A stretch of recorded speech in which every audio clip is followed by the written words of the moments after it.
Chapter 91. Muyaja, who was in the driver's seat, looked ahead and tightened his grip on the steering wheel.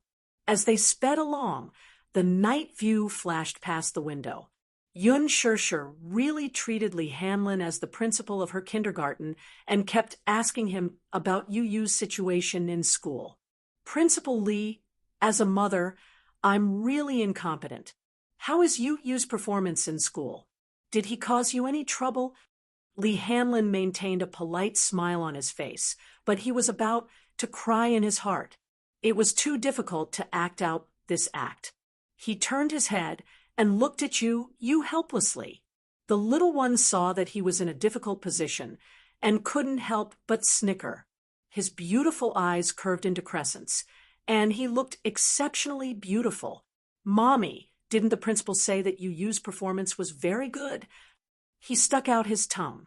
In fact, his performance in kindergarten was quite good, especially his popularity in the school. Not only was he smart, but his delicate and handsome face also made him the little male god in the hearts of many little Lolas. The girls who wanted to hold hands with him lined up from the school gate to his classroom door. Even the teacher doted on him. The boys in his class were also very respectful towards him. Along the way, the three of them chatted happily. The Bentley soon stopped in front of the apartment building. At this moment, the night was already a little chilly. Yun Shirshir carried Yu out of the car. The cold wind blew, and both mother and son shuddered. Yu buried his head in Yun Shirshir's chest and gave him a look. Lee Hanlon immediately came forward and put his coat on them. Before Yun Shirshir could thank him, a beam of high beam shone on the three of them. The beam of high beam was extremely strong and was accompanied by the low roar of a high-performance sports car's engine. Virum! Virum! Virum! The sound came one after another. It was as if an angry lion was growling threateningly, glaring at them like a tiger eyeing its prey. It was ready to pounce on them in the next second. Yun Shirshir was a little frightened. She subconsciously pulled Yu into her arms and covered his eyes. The beam of light was so strong that she could not open her eyes. Lee Hanlon also covered his face with his hand, and his face gradually became sullen. Damn it, this sports car's headlights must have been modified. They were so strong that they almost blinded people. Just as he was about to explode, the headlights went out. The roar of the sports car's engine also quieted down. Tranquility returned under the night sky. Yun Shirshir was in a trance for a while before her vision finally cleared up. She glared at him angrily. The sports car was parked quietly under a street lamp not far away. It was a silver Bugatti Veyron convertible sports car. With its streamlined lines, it was obvious that it was expensive. However, when she saw the cold-looking man in the driver's seat of the sports car, she felt as if she had fallen into an ice cellar. Muyaja sat in the driver's seat with a gloomy expression. A cigarette that was about to burn out was held between his fingers, and the sparks flickered. The ashes fell on the exquisite steering wheel, as if his eyes were covered with dust. He sat motionless, as handsome as a god. His handsome face, which looked as if it was carved by the gods, was extremely tense at this moment. Especially his deep eyes, which were like an abyss, could not wait to devour the soul of the woman in front of him. There was anger in his eyes, but even he couldn't understand why he was so angry. Muyaja, actually lost control because of a woman. Chapter 92. He didn't understand why he had lost control. He only knew that something in his heart had been ruthlessly torn apart. Now, he couldn't suppress that anger at all. It was mixed with things that he refused to admit. Desire, jealousy, and unwillingness he had originally chased after the Bentley. When the car left, he vaguely saw the young, unfamiliar, yet inexplicably familiar face. In his shock, he drove over and happened to see Gu Xingze and Yun Shirshir leaving the hotel together. He also happened to see Gu Xingze gently brushing Yun Shirshir's hair away from her forehead. They were so intimate. Everyone in the industry knew about Gu Xing's indifference. On the surface, he looked as gentle as jade, but in reality, he hated being close to female artists in the industry. He had a serious obsession with cleanliness and didn't like to be too close to people. Could it be that this woman was like those other women, and scrupulous in order to climb up the social ladder? It was only after Yun Shirshir got into the Bentley that he found it increasingly difficult to restrain his anger. She really had a husband. She had children. When he thought that she might already have a family of her own, this anger and restlessness seemed to be about to burst out.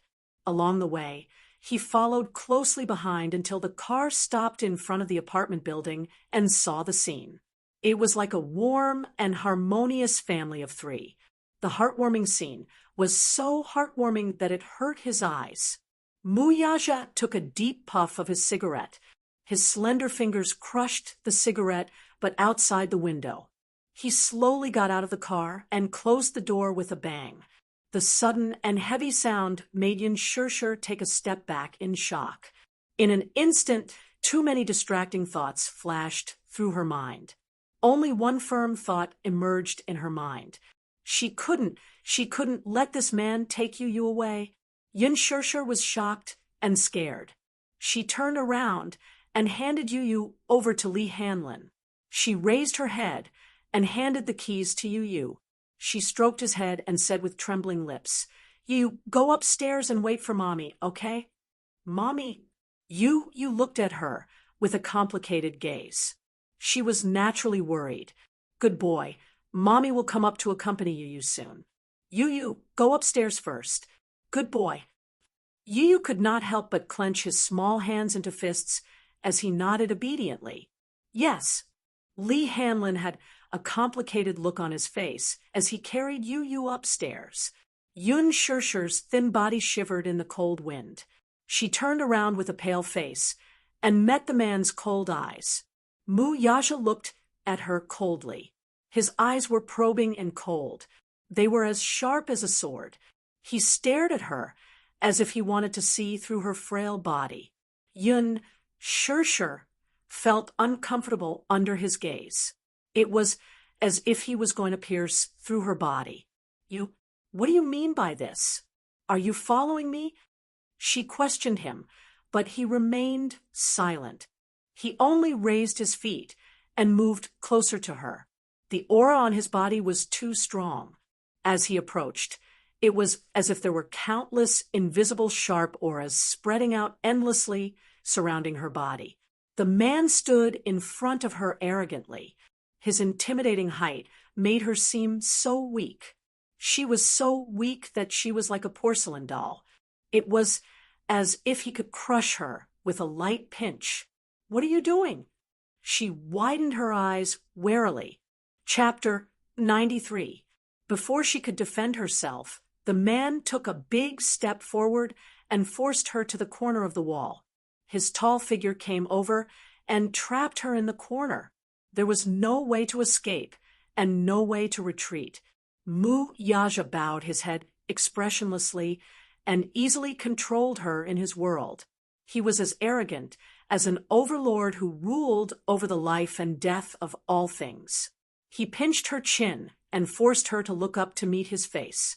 His voice was as tense as a frozen zither string. "Who is this man?" Yun Shirshir was a little stunned. Her silence angered him even more. "Who is this man to you?" Yun Shirshir looked at him in shock. Muyaja frowned and tightened his grip on her chin. In an instant, he heard her, and she cried out softly, "Huh, speak." Yun Shirshir was embarrassed and angry. She pushed him hard with both hands, trying to break free from his control. However, there was a huge difference in strength.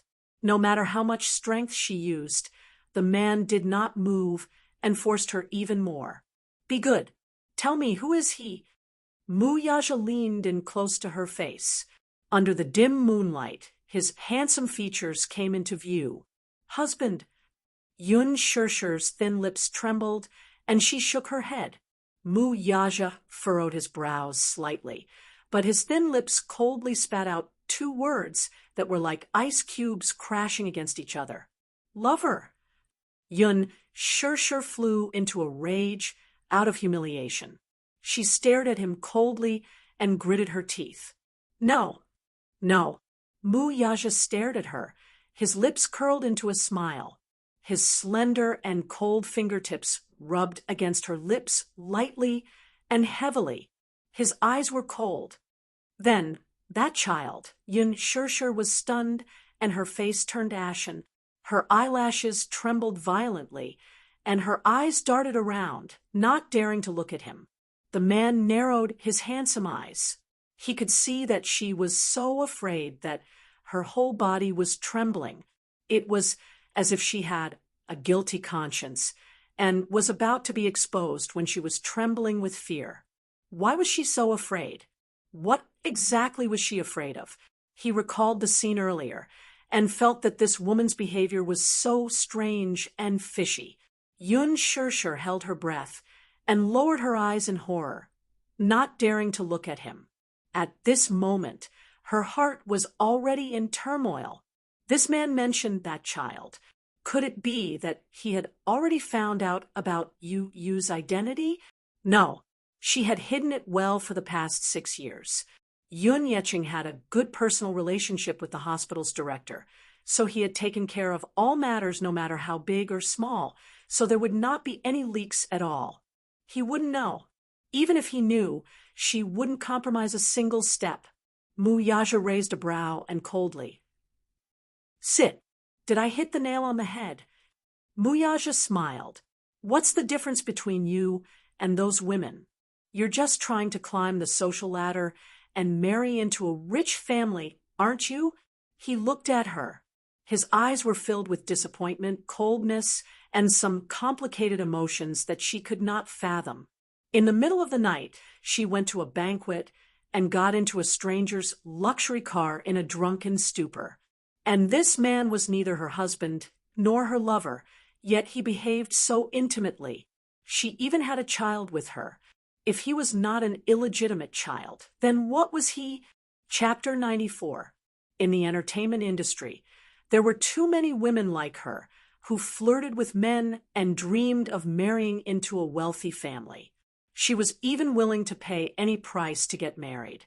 In the world of fame and fortune, there was no woman who was clean. On the surface, she looked pure and innocent, but after peeling off the beautiful outer layer, she hid an extremely greedy heart. This woman looked pure and innocent, but maybe it was all an illusion.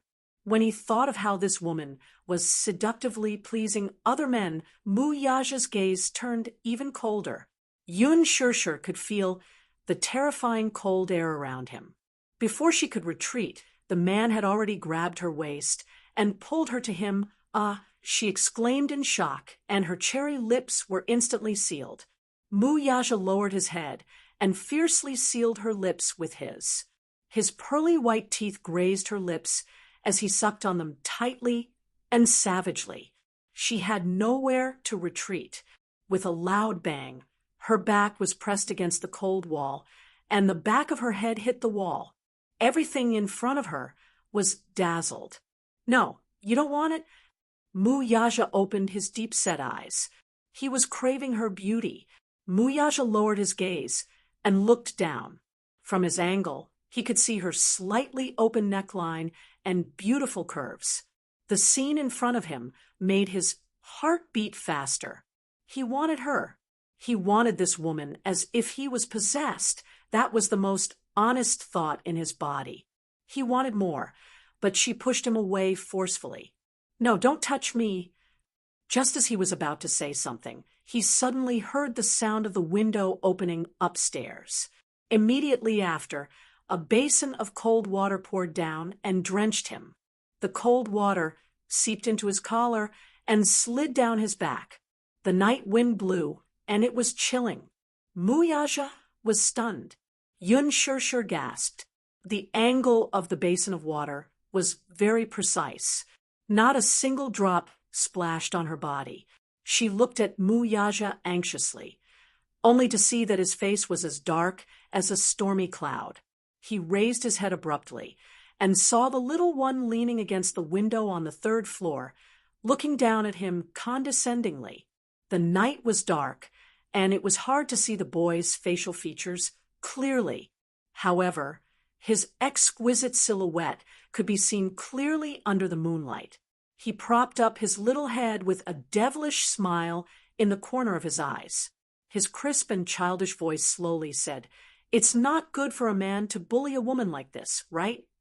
Mu Yaja's eyes were so dry that he couldn't see the child's face clearly. However, he was surprised to see that the child's facial features were very similar to Xiao Yichen's. Vaguely, they seemed to be carved from the same mold.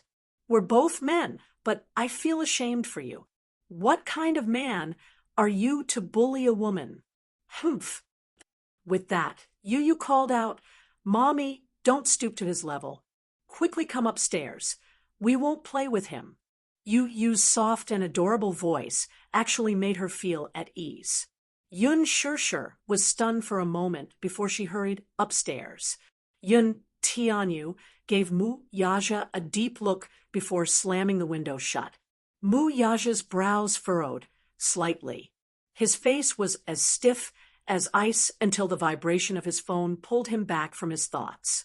The call connected, and Yun Tianyu's cold and childish voice came from the other end. "Mu Yaja!" Mu Yaja's eyes glinted with surprise. Yu's voice gradually turned cold. "Yun Shirshir is my mommy. She's the woman I'll protect for the rest of my life. I won't allow you to let her suffer even the slightest grievance, much less make her sad." Yu paused for a moment before his voice suddenly turned gloomy. His childish voice seemed to have been frozen in ice as he said, "Who do you think you are? What right do you have to bully my mommy and make her sad? If I see you let my mommy suffer even the slightest bit of grievance, I won't let you off." Yun Tianyu paused for a moment. His eyes softened for a moment before they were filled with complicated emotions. "Mu Yaja, I'm giving you one last chance. Family or enemies, you can choose one." With that, he hung up the phone. Yun Tianyu's eyes drooped. Deep down, he yearned for his father's protection and love. The scene that he saw today was still replaying in his mind. Compared to a strong man, he wanted to have a harbor that could shelter him from the wind and rain. How wonderful would it be to return home and be warm? Even if he was his biological father, he would not allow his mommy to suffer even the slightest bit of grievance. Chapter 95. Even if he was his biological father, he would not allow his mommy to suffer the slightest grievance. Even if he did not want to acknowledge or meet him in this lifetime. Mu Yaja was stunned. For a moment, he could not regain his senses. Yun Tianyu's few words had clearly stated his stand. His words sounded simple, but there was a hidden meaning behind them. Mu Yaja was shocked. He was shocked that this child already had extraordinary courage and maturity at such a young age. He was not like a child his age. He was very protective. In front of Yun Shirshir, he pretended to be an obedient and innocent child. On the other hand, he was like an incomparably powerful god, protecting Yun Shirshir in his palm and not allowing anyone to bully or belittle her. What was even more shocking was, what did his last sentence mean? Family or enemy? Family? Family? For a moment, there were too many strange and confusing thoughts in his mind. This woman had a son who was about 5 or 6 years old, but he was extremely intelligent, be it his voice, temperament, height, back, or even his facial features. They were the same as Xiao Yichen's. Xiao Yichen was his son, and he was also the child that this woman gave birth to for the Mu family. It was said that a son resembled his mother while a daughter resembled her father. However, Xiao Yichen's face was carved from the same mold as his. This Yun Tianyu was also 6 years old Muyaja was a little shocked. It was not that he did not investigate this woman's background, but there was very little information. In fact, there was no mention of this woman's son. Was this son her flesh and blood? If so, who was his father? Recalling Yun Tianyo's warning to him over the phone earlier, which was choose between family or enemy, he was greatly shocked. Muyaja was suddenly stunned. He suddenly recalled that this woman's pregnancy test report came out that she was pregnant with twins. For a moment, an unbelievable suspicion faintly surfaced in his mind. In the apartment, Yun Shusher sat in front of the table uneasily, her shoulders trembling. Fear. She regarded this man as her nightmare. She dared not imagine how cruelly he would take the child away from her if he were to find out about Yun Tianyo's identity. No, Yu was all she could rely on. Lee Hanlon sat at the side and looked at her quietly. His eyes were filled with pity. Although Yun Shusher was already 24 years old, her beautiful appearance was still young and beautiful, so much so that Lee Hanlon couldn't take his eyes off her. The heavens really cared for this girl and were never stingy. Lee Hanlon was staring at her. Behind him, Yun Tianyu sized him up coldly and cleared his throat. Ahem. Lee Hanlon quickly regained his senses and saw Yun Tianyu place the freshly boiled osmanthus and date brown sugar water in front of Yun Shusher. Yun Tianyu cast a sidelong glance at him in disdain, as if saying, "Try and hit on my mommy." Lee Hanlon immediately pretended to beg for mercy and mouthed, "Director Yun, please don't misunderstand." How would he dare to have designs on Yun Shusher, not to mention the fact that she might not like him? With Yun Tianyu, this protective angel, in the middle, how would he have a chance? "Mommy, drink this bowl of brown sugar water and rest early." Yu turned his face, and his eyes regained their tenderness. No matter how cold he was to others, he was always so gentle and considerate in front of his mommy. Knowing that she was not feeling well these few days, he prepared the osmanthus brown sugar water in advance to replenish her blood and energy. Chapter 96. Yun Shusher glanced at the brown sugar water and was touched. Yu is such a good boy. After drinking the brown sugar water, Yun Shusher went to bed early. Her heart was in a mess now. She was worried and afraid, but she had nowhere to vent. She had once longed to be kept well, properly placed, and carefully preserved in this life, so that she would not be frightened, suffer, and have no one to rely on. However, that person did not appear even after waiting for 24 years. You covered her with the blanket, turned off the lights, and planted a kiss on her forehead. Looking down at the weakness in her eyes, Yu's heart seemed to collapse. "Mommy, don't be afraid. No matter what, you just have to remember that Yu will always be by your side, protecting you and giving you support, okay? Don't let your imagination run wild." Yun Shusher was shocked to hear this.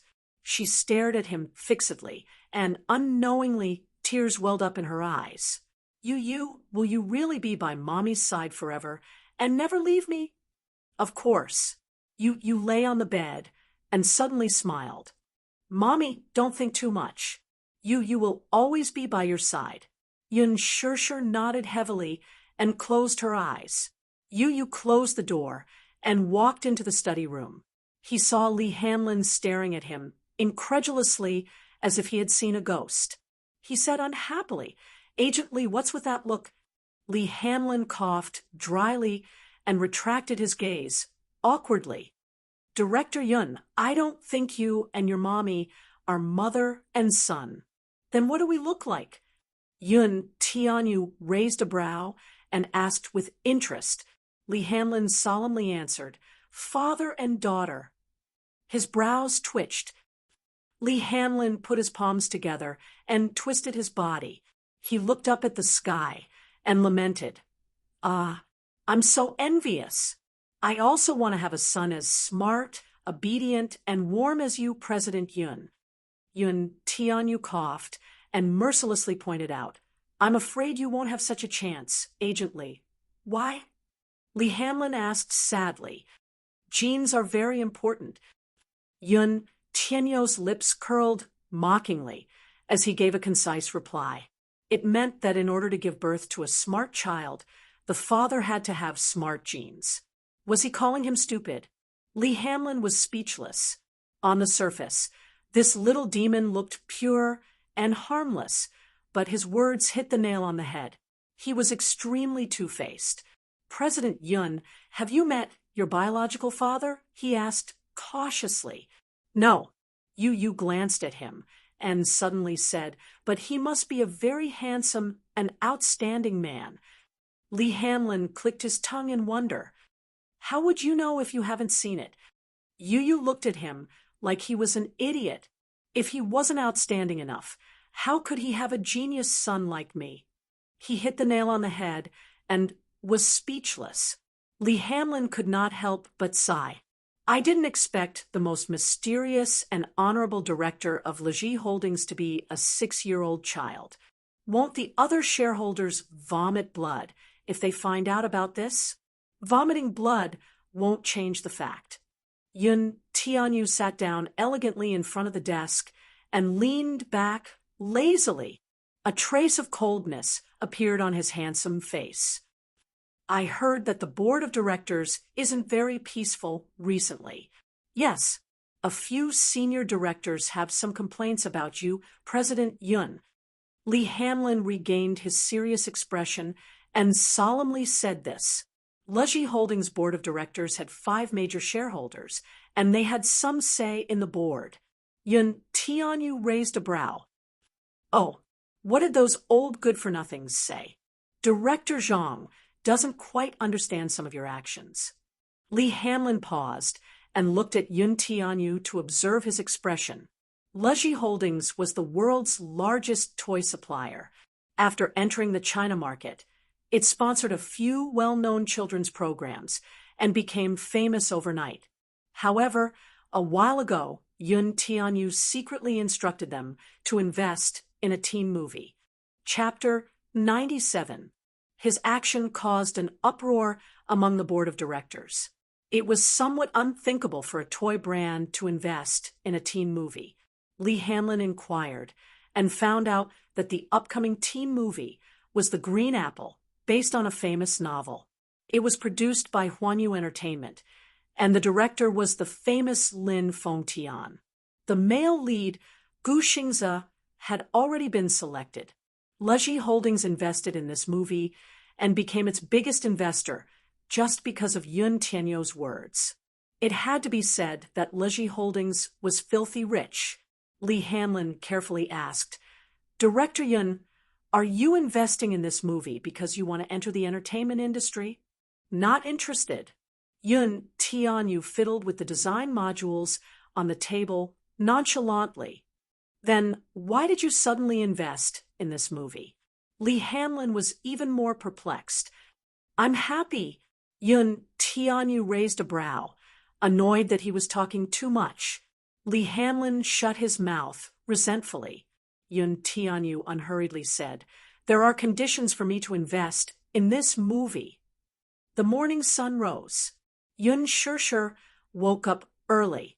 Today was a holiday, and the school was closed, so Yu was still sleeping in. Yun Shusher cleaned her room and packed her clothes when an exquisite invitation letter fell from her pocket. She picked it up and recalled Gu Xingze's words. "With your talent, it's a waste not to act.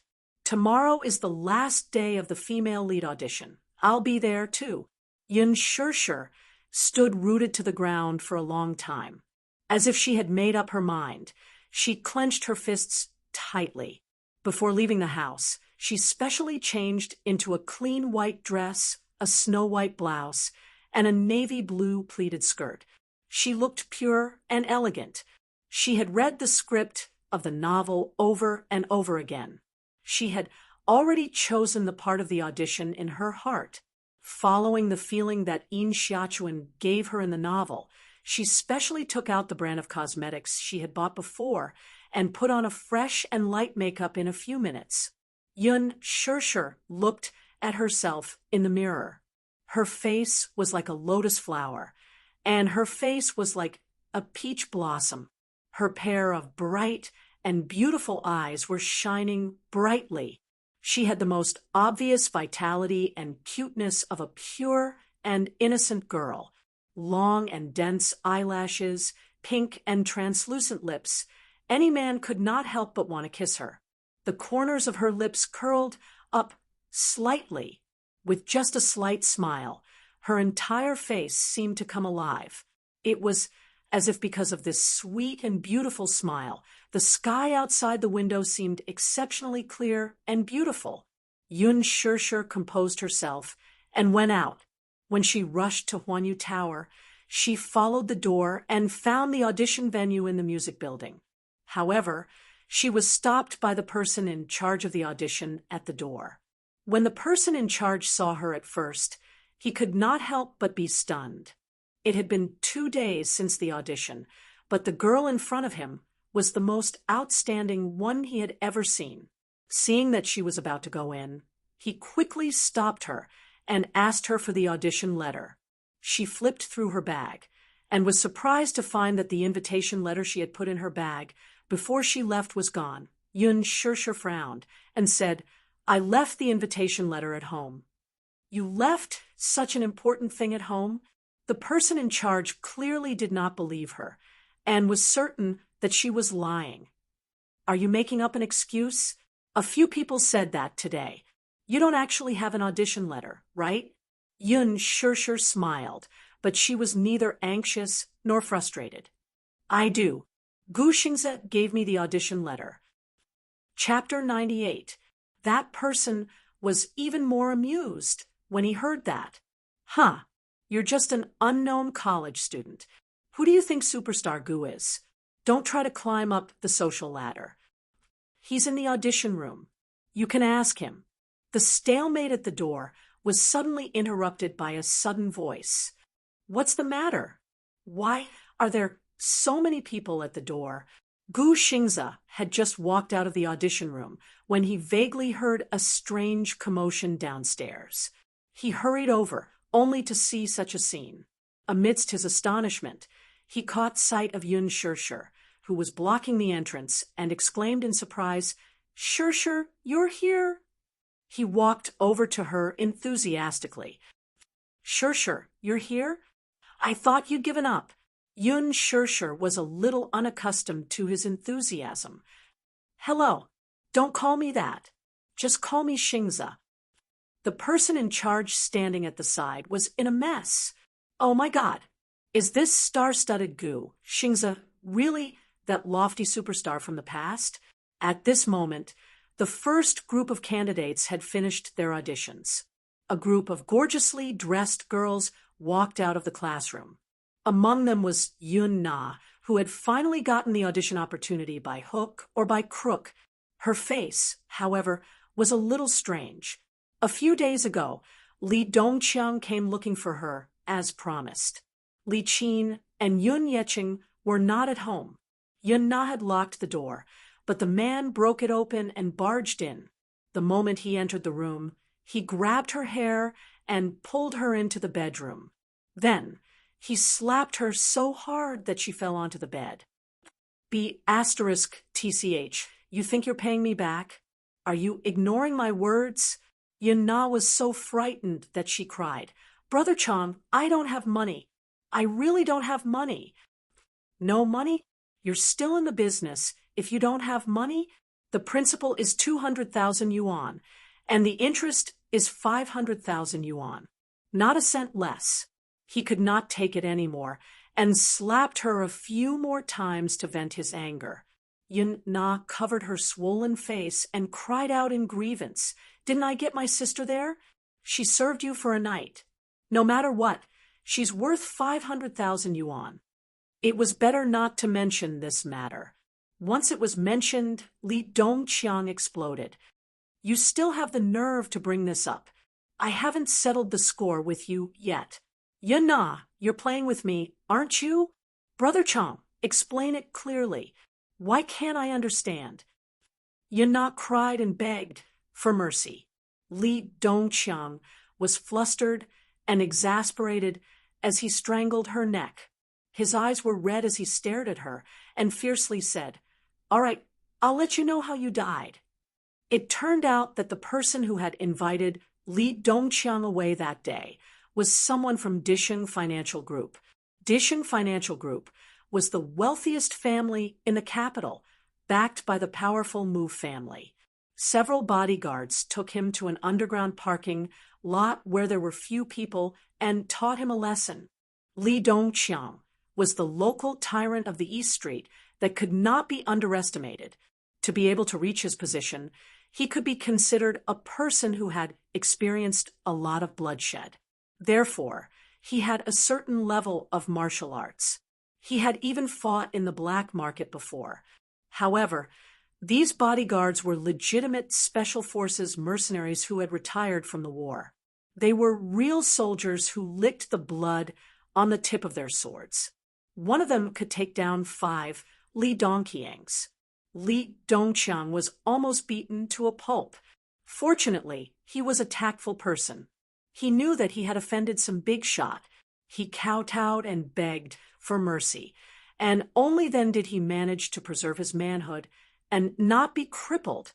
When the bodyguards threw him out of the hotel, they clearly told him that he had touched a woman he should not have.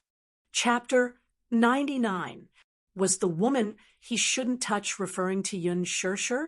After thinking about it, other than Yun Shirshir, he hadn't touched any other woman during this period of time. Li Dongqiang flew into a rage out of humiliation. Yun Na owed him $500,000, including interest. She couldn't pay him back, so she begged for mercy pitifully.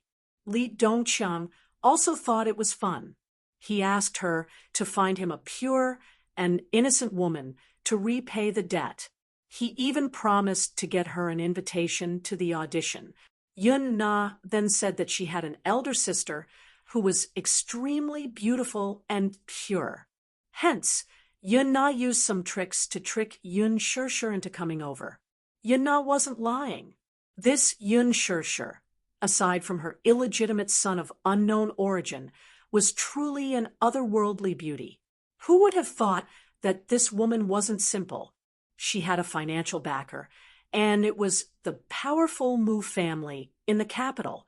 If anyone offended the Mu family, it was equivalent to offending all the wealthy families in the capital.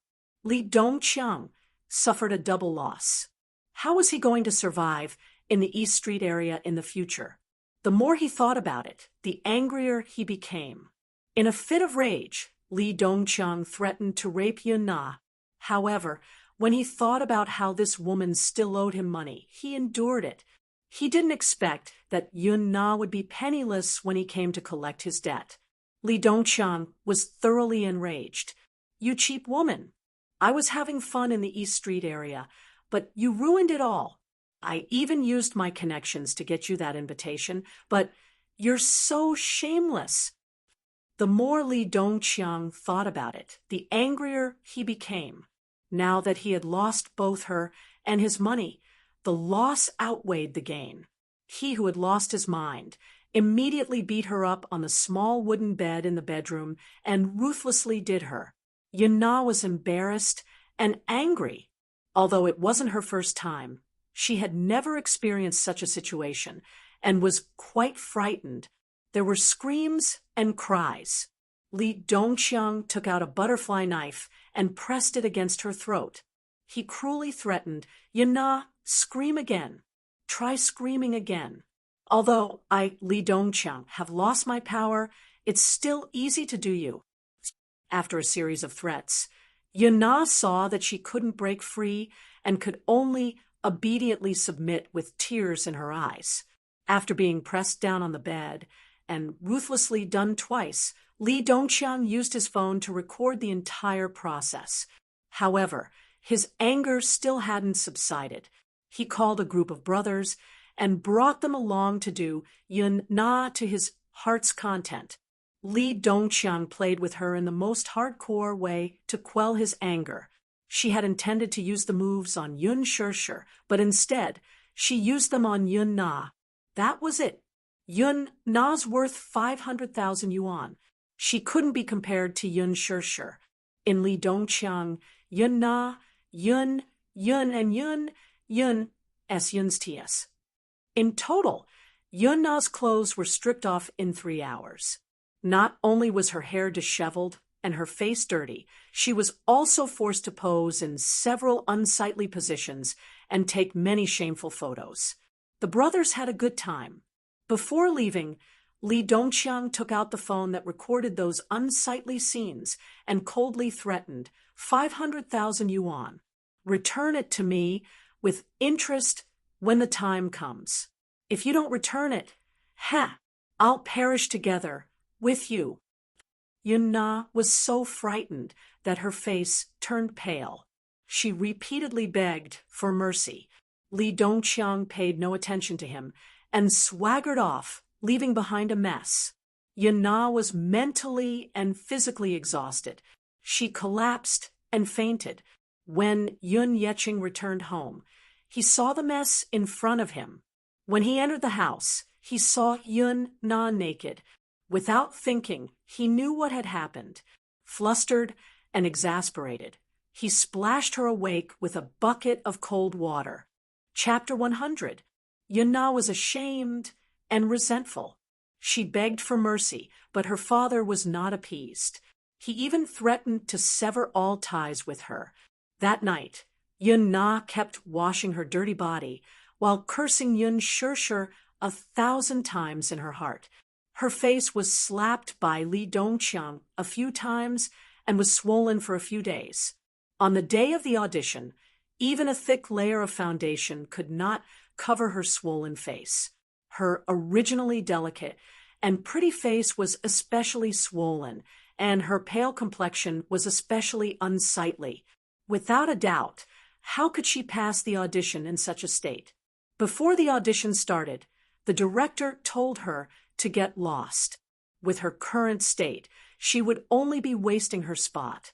Yun Na also saw Yun Shirshir at a glance. She was shocked. Her face turned pale when she recalled Li Dongqiang saying that she had a sugar daddy that she could not afford to offend. This woman actually hooked up with a sugar daddy? How could it be?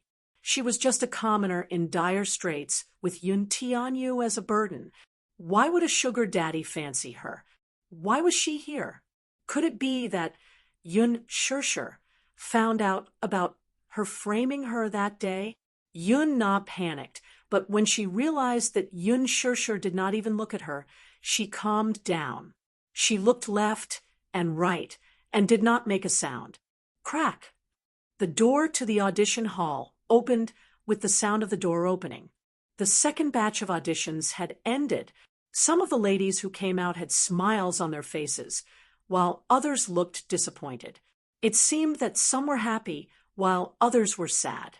The competition in a talent show was so cruel. The person in charge of the audition walked to the door, clapped his hands loudly, and commanded with a loudspeaker, "The third group is ready to enter." Gu Xingze gently patted Yun Shirshir's shoulder. "Go on in, Shirshir. You can do it. You are the Yin Xiachuan in my heart." Yun Shirshir nodded slightly at his words. The crowd gradually dispersed. Yun Na watched Yun Shirshir enter the audition hall. So, she was here for the audition? Who gave her this opportunity? She turned and looked at Gu Xingze. She looked at Yun Shirshir's gentle gaze. Could it be him? Oh God! Gu Xingze, who had debuted for 10 years, was the perfect idol in Yun Na's heart. He actually looked at Yun Shirshir with such warm eyes. A broken shoe? It was too unfair. Yun Na stared at Gu Xingze and Yun Shirshir as they entered the selection venue side by side. Her heart was filled with jealousy and grievance, and her eyes were red. The interview hall was a dance studio surrounded by mirrors. A piano was placed quietly at one side, and the 8 examiners sat in rows on the rostrum. Among them, the first male lead of The Green Apple was Gu Xingze, as well as the 4 top producers in the entertainment industry. The director of The Green Apple, Lin Fengtian, was also present. However, after 2 auditions, Lin Fengtian was a little tired. Rather than tiredness, it was more like visual fatigue. Gu Xingze's influence was extremely shocking. Since the start of the audition, thousands of people had signed up for the audition. After a few rounds of screening, there were a few hundred who were good-looking. However, after a few interviews, none of them were to his liking. In the original novel, the female lead, Yin Xiachuan, had thick black hair that reached her waist. On her small face, there was a pair of eyes that were as innocent as the romantic starry sky, with many little stars hidden within. Her skin was fair, without any makeup, and looked so delicate that it could be broken by the wind. Her gentle and beautiful eyes were like a fairy that had fallen into the mortal world, fresh and cute. Chapter 101. But after these few auditions, what kind of people were they? Big wavy curls, heavy makeup, thick eyelashes like a stiff brush, and a thick layer of highlights on the bridge of their noses that could blind people. They were either internet celebrities who had plastic surgery or has been models in the entertainment industry. They didn't have the looks, and they didn't have the temperament. High heels, powdered faces, and suspender dresses.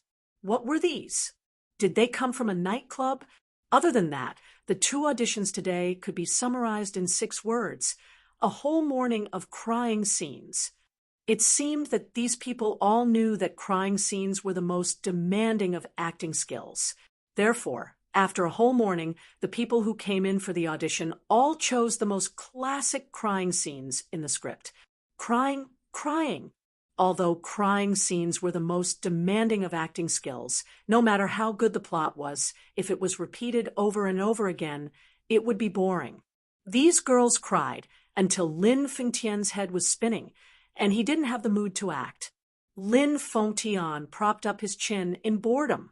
The black pencil in his hand spun quickly. He couldn't help but think of the little elf he met at the school gate that day. That girl was the real Yin Xiachuan in his heart. That girl didn't need to act. She just had to stand there, and she looked like a character who walked out of a book. It was all his fault for being muddle-headed. Sigh. The little assistant glanced at the director coldly from the side. He thought that Director Lin was about to get lovesick. Lin Fengtian was frowning bitterly when Yin Xiachuan pushed open the door and walked in. She was wearing a clean long dress. Her pure and beautiful face seemed to be covered with a thin layer of foundation. Her whole person was lovely and moving. She had a quiet temperament, a gentle smile, and a radiant look in her eyes. It was as if she had walked out of a book. Yin Xiachuan. The examiners were all stunned. When the little assistant saw her, his eyes were wide open. Director Lin, it's her. Under everyone's amazed gazes, Yin Xiachuan seemed to be a little reserved. Her steps were small and light, and her jet-black waist-length hair covered her entire back, rippling gently with the breeze blowing in from outside the window. She walked to the front of the interview table and raised her head. Her snow-white face was pink, and it was unknown whether she was nervous or not. In her eyes, there was the hesitation and anticipation of stepping onto the stage for the first time as a student. It was as if she was performing for the first time in her life in front of tens of thousands of people in a school auditorium. She looked around nervously and finally saw Gu Xinghe on the rostrum. It was as if a rock had been lifted from her heart. She closed her eyes and took a deep breath. Then she slowly said, "Hello, everyone. I'm Yin Xiachuan from Grade 2, Class 1. I'm very honored to be able to step onto this stage." Next, halfway through her sentence, she was at a loss for words, like a child who had forgotten her lines on stage for the first time. She looked uneasily at Gu Xingze. A producer at the side, was so shocked that his eyes widened. He thought that the girl was so nervous that she made up her lines. Just as he was about to stop her, Lin Fengtian pressed on his shoulder, and he immediately kept quiet. When Lin Fengtian looked at Yun Shishir again, his eyes were filled with amazement and praise. Chapter 102. The other producers were only in charge of the audition, but Lin Fengtian was the director of this movie. He was already familiar with the script. This girl did not get nervous and misread her lines. Instead, she proved it with her acting skills. This girl was extremely smart. She seemed to have guessed that most of the contestants in the audition would choose the crying scene. All the examiners were already bored. She abandoned the emotional scenes and chose the most beautiful scene in the script. In the script, Yin Xiaochuan had been practicing piano with Yin Dongyu in the music classroom since she was young. Piano was the most simple bond between siblings. They were attracted to each other through music, obsessed, and falling for each other. Yin Xiaochuan liked to stick to Yin Dongyu since she was young. However, she was a little distant from her other classmates, so she never had many friends. It just so happened that the school held an annual talent show in the second year of junior high school. Yin Dongyu signed her up. With her brother's encouragement, Yin Xiaochuan went through the preliminary and semifinals and finally stepped onto the highest stage in the school. Yin Xiaochuan, who was on the stage for the first time, was young and nervous. Yin Dongyu sat in the first row and encouraged her with all his might. That was the plot, and it was also the most romantic scene in the novel. This girl was quite interesting. Lin Fengtian's eyes lit up. This girl's every frown and smile was so infectious. In front of him, it was as if he was no longer at the audition venue. At this moment, it was as if he was in a huge auditorium. The cheers and applause of the students, as well as the long period of tension and silence when Yin Xiaochuan stepped onto the stage, were suffocating. It was so immersive. How good of a seedling was this? Lin Fengtian turned his head and said excitedly, "Don't you cooperate with her?" Gu Xingze also seemed to understand. With many years of acting experience, he could immediately immerse himself in the role. He suddenly stood up. Just like how Yin Dongyu was nervous about his sister's appearance in the movie, he gazed at her with eager and expectant eyes. Yun Shishir's eyes met his, and after a brief exchange, a shy smile appeared on her face. "Hello, everyone. I'm Yin Xiaochuan from Year 2, Class 1. I'm very honored to be able to step onto this beautiful stage. Next, I'll be singing a piano piece, Autumn Whispers." Then, she slowly walked towards the beautiful tripod piano in the music room.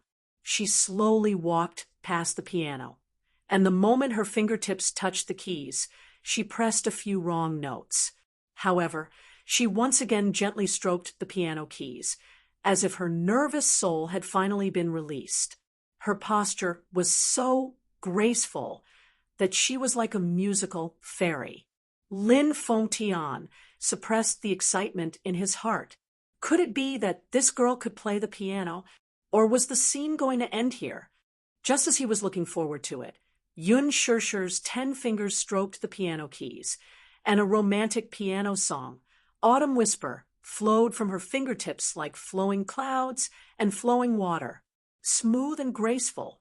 This piano piece was extremely difficult to play, not to mention the others. Even Gu Xingze was captivated by this nightingale-like melody. In the drama, Yin Xiaochuan won first place in the talent show with this song, Autumn Whisper. The girl in front of him, sitting by the piano, was as beautiful as an angel who had fallen into the mortal world. After she finished playing a song, she smiled confidently, stood up from the piano stool, and walked to the front of the stage. She calmly accepted the endless applause from the teachers and students of the school. "Good, great, wonderful." Lin Fengtian was the first to lead the applause. Chapter 103. Enchanting. This is the Enchanting I've been looking for. She looked exactly the same, as if she had walked out of a book. While Lin Fengtian was pleasantly surprised, he could not help but have some doubts. Was this girl really not from an acting school? She immediately got into character and used her best performance to prove her acting skills. This girl was quite smart, a rare talent in acting. In fact, teen movies did not require acting skills. No matter how hard one cried, it would be boring and the audience would find it boring. Most of the time, youth was a kind of nostalgia for the beauty of youth. Teen movies, on the other hand, used beautiful stories to dig deep into the treasured memories of the audience. Expressing the beauty of youth and stirring emotions at the right moment was the true essence of teen movies. This girl made everyone's eyes light up. Amidst the applause, Gu Xingze could not help but step forward. Just like in that beautiful scene in the movie, Yin Dongyu walked onto the stage and pulled Yin Xiachuan, who was receiving applause and cheers, into his arms. Good, wonderful, wonderful, and memorable. Lin Fengtian applauded excitedly. The other producers could not help but nod in approval. Not only Lin Fengtian, but everyone who had experienced the devastation of a morning's crying scene felt that Yun Shishir's performance could be said to be a spring breeze. Oh, God, she's so beautiful. I suddenly thought of my first love. An executive director was touched by the scene, and the corners of his eyes were slightly moist. Even Lin Fengtian was greatly surprised. At first, he liked this girl because she was pleasing to the eye and because she had outstanding looks that matched the temperament of the female lead in this movie. Who would have thought that after meeting her today, she would be such a capable actress? However, she was not from an acting school. How could her acting skills be so amazing? This had nothing to do with talent. Some actors did have amazing talent in acting, but this girl was different.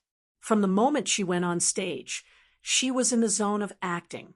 Her professionalism, superb acting skills, and even perfect positioning. Only someone who had been in the entertainment industry for 10 years could portray such a lively character. No matter what, Lin Fengtian, had found another piece of treasure. Yun Shishir's face regained its usual calmness. She slowly took half a step back from Gu Xinghe's embrace. The corners of her lips curled slightly into a graceful and elegant smile. It was neither distant nor intimate. She could get into character as she wished, and she could get out of character as she wished. Who would believe that she wasn't an acting prodigy? Yun Shishir, on the other hand, knew very well that she had indeed suffered a lot in order to have such good acting skills. Her master was the famous veteran actress, Mu Yuling. The entertainment industry was full of ups and downs. Mu Yuling did not have a strong background, nor was she sought after. She relied on small supporting roles to hone her acting skills. It was only until an opportunity presented itself that she became famous. She had gone through 10 years of blood and tears to become a double best actress. Mu Yuling had taught her everything she knew. She had come prepared for this audition. Since she wanted to do something, she had to do it well. Gu Xingze looked at Yun Shishir. She had a faint smile on her face, and her eyes were bright and gentle. He was amazed by her performance just now. This girl was too amazing. Even he couldn't help but get into character just now. Chapter 104. Until the end of the audition, everyone was still immersed in Yun Shishir's performance. Hence, the rest of the audition was boring. In Lin Fengtian's mind, he already had a female lead candidate in mind. Yun Shishir walked out of the music building. Xiao Shui, who had heard the news, had been waiting at the door for a long time. When she saw her, she quickly went up to her. Shishir, why are you here? Yun Shishir was slightly surprised. After what had happened just now, Xiao Shui still looked a little shaken. I called you, and you said that you came for the audition. I was a little worried. What's there to worry about? Are you really here for the audition? Xiao Shui asked anxiously. Yes, I'm here to audition for the female lead of The Green Apple. Xiao Shui's eyes almost popped out when she heard this. What? Why didn't you tell me?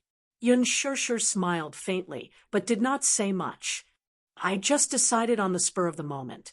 I just wanted to give it a try for fun. Wow, you're so cool. Shishir, with your words, there should be no problem. You're so good-looking and elegant. I've also read that novel. The moment I saw the female lead, my first reaction was also you. If you're the female lead, the box office will definitely skyrocket. By then, our Shishir will be a celebrity. Xiao Shui said excitedly. Suddenly, she thought of something and said worriedly, but Shishir, I heard from my dad that the entertainment industry is extremely dirty. What are you afraid of? If anyone bullies me, you'll be there to protect me, right? Yun Shishir smiled and bumped her shoulder with a smile. The two of them were about to leave when they were suddenly stopped by someone behind them. Shishir. She turned around and saw Gu Xingze and Lin Fengtian standing behind them. Gu Xingze was dressed in a white shirt and a pair of slim black pants. His simple outfit brought out his pure handsomeness. His appearance immediately alarmed the fan club that had been crouching in the music building for a long time, although Jinghua University had already made it clear that if the campus learning environment was affected due to chasing stars, it was still unable to curb those fanatical fans. Xingze, look, it's Xingze. Wow, Xingze is so handsome. Sob, sob, sob. I can't believe that I actually saw Xingze in person. Am I dreaming? Sob. Mommy, I saw Xingze. Xiao Shui narrowed her eyes and sized up the heavenly king in front of her. She had to admit that she was a little defeated. Some people were born to be idols. Gu Xingze was such a man. A man was more beautiful than a woman. Xiao Shui was shocked. Yun Shishir could not help but feel a headache coming on from the excited voices around her. Gu Xingze, on the other hand, was used to it. He smiled and took 2 steps closer to her. In a low and gentle voice, he said, Huanyu Entertainment's annual cocktail party is tomorrow night. Will you be coming? Yun Shishir was stunned. Was he inviting her to the cocktail party? Seeing that she was silent, he slowly said, I want to invite you to be my female companion. Was he joking? He was a popular heavenly king, but he wanted to invite a nobody like her to be his female companion. Chapter 105. I only participated in the audition. The director hasn't decided on the female lead yet, so I'm not considered part of the entertainment industry. Besides, I don't have any background. I really don't understand why you're inviting me to be your partner. Yun Shishir rejected politely. Xiao Shui was dumbfounded by her rejection. Oh my God, was she stupid? Gu Xingze was such a big star. Inviting her to be his partner was an opportunity that many actresses and actresses in the entertainment industry couldn't get. How could she reject it? Gu Xingze wasn't upset. Instead, he raised his eyebrows slightly. Qin Zhou quickly added, after tomorrow night's cocktail party, there will be a signing ceremony. Yun Shishir, sign the contract with me. Yun Shishir finally understood his intention. Gu Xingze had already decided on her. He was planning to use his popularity to pave the way for her to enter the entertainment industry. To put it bluntly, it was nothing more than a publicity stunt.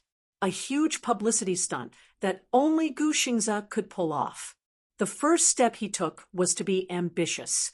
It seemed that he was determined to support her. But why was he so good to her? Yun Shishir nodded elegantly. Her voice was as clear as spring water. Sure, if that's the case, I'll accept your offer. Lin Fengtian nodded satisfactorily. This girl was unfazed by honor and disgrace. She was calm and collected. Her status in the industry would definitely be everlasting. Let's go, sure, and your, friend, I'll drive you, Lin Fengtian said. Beside them, Executive Director Mo Chi saw the situation, and his face suddenly flashed with an inexplicable panic. Director Lin, Xingza, come over here for a moment. Miss Yun, please excuse me. I have something to discuss with Director Lin and Xingza. He pulled the two of them aside with a smile, and his face immediately darkened. Director Lin, it's not that I have a problem with it, but you've decided on the female lead just like that. Isn't it inappropriate? Gu Xingza smiled, but didn't say anything. When Lin Fengtian made the decision to cast Yun Shirshir, the film crew was naturally anxious. The executive directors had all received a lot of benefits. Many popular starlets in this movie had extended an olive branch, but Lin Fengtian did not accept it. All the benefits were given to the other people in charge of the production team. Now that an unknown newcomer had been chosen, there were naturally people who were anxious. Lin Fengtian looked dissatisfied. What? Why wasn't it suitable? You've seen Shirshir's performance with your own eyes. She's a rare genius. Sure, they were already calling each other so intimately. Could there be something going on between the two of them? That couldn't be. In his impression, Lin Fengtian was a film addict who was dedicated to making excellent movies. He was different from other directors who were lustful. He had never slept with a woman before. She's still a newcomer. She has no name, no background, and no affinity with the audience. What will the investors of this movie think after you've made the decision? Mo Chi advised earnestly. So what if she's a newcomer? Look at her performance. Whether it's her acting or her appearance, she's so similar to Yin Xiaochuan in the original novel. How can I not be moved by such a person standing in front of me? Lin Fengtian was full of praise. But didn't the investors intend to promote another female artist? Ahem. It's that one, Yan Bingqing. Chapter 106. Yan Bingqing? That carpet star? She's just a pretty face. She's either a white lotus or a naive, sweet girl. What good works did he produce throughout the year? Other than acting coquettishly on the red carpet at the film festival, she has nothing but a pretty face and acting talent. Yan Bingqing was an A-list actress who relied on scandals to rise to the top. She was at the height of her fame and popularity. She had a lot of tricks up her sleeves and had some background. She had a few investors behind her and was not someone to be trifled with. 10 years ago, the 16-year-old Yan Bingqing acted in a supporting role in a Qing dynasty drama. Although it was a supporting role, she had a lot of screen time. Back then, this Qing dynasty drama was popular all over the country. The main cast members shot to fame, and their value skyrocketed. She, on the other hand, was not as famous as the main cast and was gradually buried. Later, she hooked up with a mysterious investor. This investor found a public relations team for her and used scandals to hype her up, making her the queen of hot topics. However, Yan Bingqing was a complete flower vase with no acting skills. She had the background, the backing, and the resources. Until now, the only work that mentioned her was the maid in the Qing dynasty drama from 10 years ago. Last year, she acted in a palace drama and acted as the female lead. She acted as the romantic empress of a generation and turned into a white lotus. Lin Fengtian really didn't like her acting skills. Previously, director Yan wanted to promote a little model with the surname Han. She was dressed in tacky rouge, and her face was unrecognizable. Humph, what do those investors think my movie is? That they can be in it just because they want to? Mo Chi broke out in cold sweat but still shamelessly tried to persuade him. Not far away, Xiao Shui couldn't help but mutter, Sure, what are they talking about? Look at how angry Director Lin is. I don't know, Yin Sure said, as she caught a glimpse of a familiar figure not far away. She looked over and was inwardly shocked. He Lingxiang. He Lingxiang's name was known by everyone in the industry. He was famous not because of the number of popular works he had, but because of the notoriety of his debauched private life. It was rumored that his background was extremely tough, and this man was quite ruthless. There were also rumors that he had a very scary underworld background. Most of the small stars in the entertainment industry did not dare to offend such a person. The newcomers in the industry came one after another. Many female celebrities were willing to sacrifice their chastity in order to become famous. However, none of the female celebrities dared to climb onto He Lingxiang's bed. All of them avoided him. He Ling liked women, but he had a perverted taste in bed. He liked both men and women, and had played with many artists. As far as Yun Shishir knew, he had taken a few gangster bosses to gang rape a Miss World more than 90 years ago. However, the Miss World had gone crazy overnight and had contracted a terrible disease. In less than 2 years, she had died of depression. The limelight was suppressed by He Lingxiang. However, most people in the circle were influenced by his evil deeds. If the artist's management company wasn't tough enough, He Lingxiang would be able to play whoever he wanted. Why was he here? Could it be that he was using the audition as an excuse to pick a few young models to play with? He Lingxiang and another producer walked out of the bathroom while talking and laughing from their proud faces. It seemed that they had gained a lot today. Chapter 107. One of the producers had a dispirited look on his face. After an entire morning of interviews, he seemed to be a little fatigued. Thus, when he saw such a beautiful girl, he naturally felt an itch in his heart. He recklessly sized up the calm girl in front of him and laughed. Aya, this girl is quite pretty. What's your name? He Lingxiang also looked at her. It was just that such a good-looking person with such a beautiful and moving face, but her temperament was cold and indifferent. He was already so close to her, but she still did not have the slightest reaction. It was as if she treated their existence as air. It was not an exaggeration to say that she did not see them. Yun Shishir turned to leave, completely ignoring them. The two of them couldn't help but feel a little annoyed. The producer said, "Hey," but when he saw that she was still indifferent and didn't even look at them, he was instantly angry. He reached out to grab her hand, but she evaded without a trace and turned to leave expressionlessly. She didn't want to have anything to do with He Lingxiang. This man's background was too scary. She didn't want to have anything to do with him. When He Lingxiang saw that, he exclaimed, "Whoa!" He stared at her back view with round eyes and mocked coldly, "TSK, this girl has quite a character. Humph, she's probably here for the audition. She really doesn't know the rules. She has eyes but can't recognize MT Tai. She doesn't know who is in front of her. She actually dares to act all high and mighty in front of director He."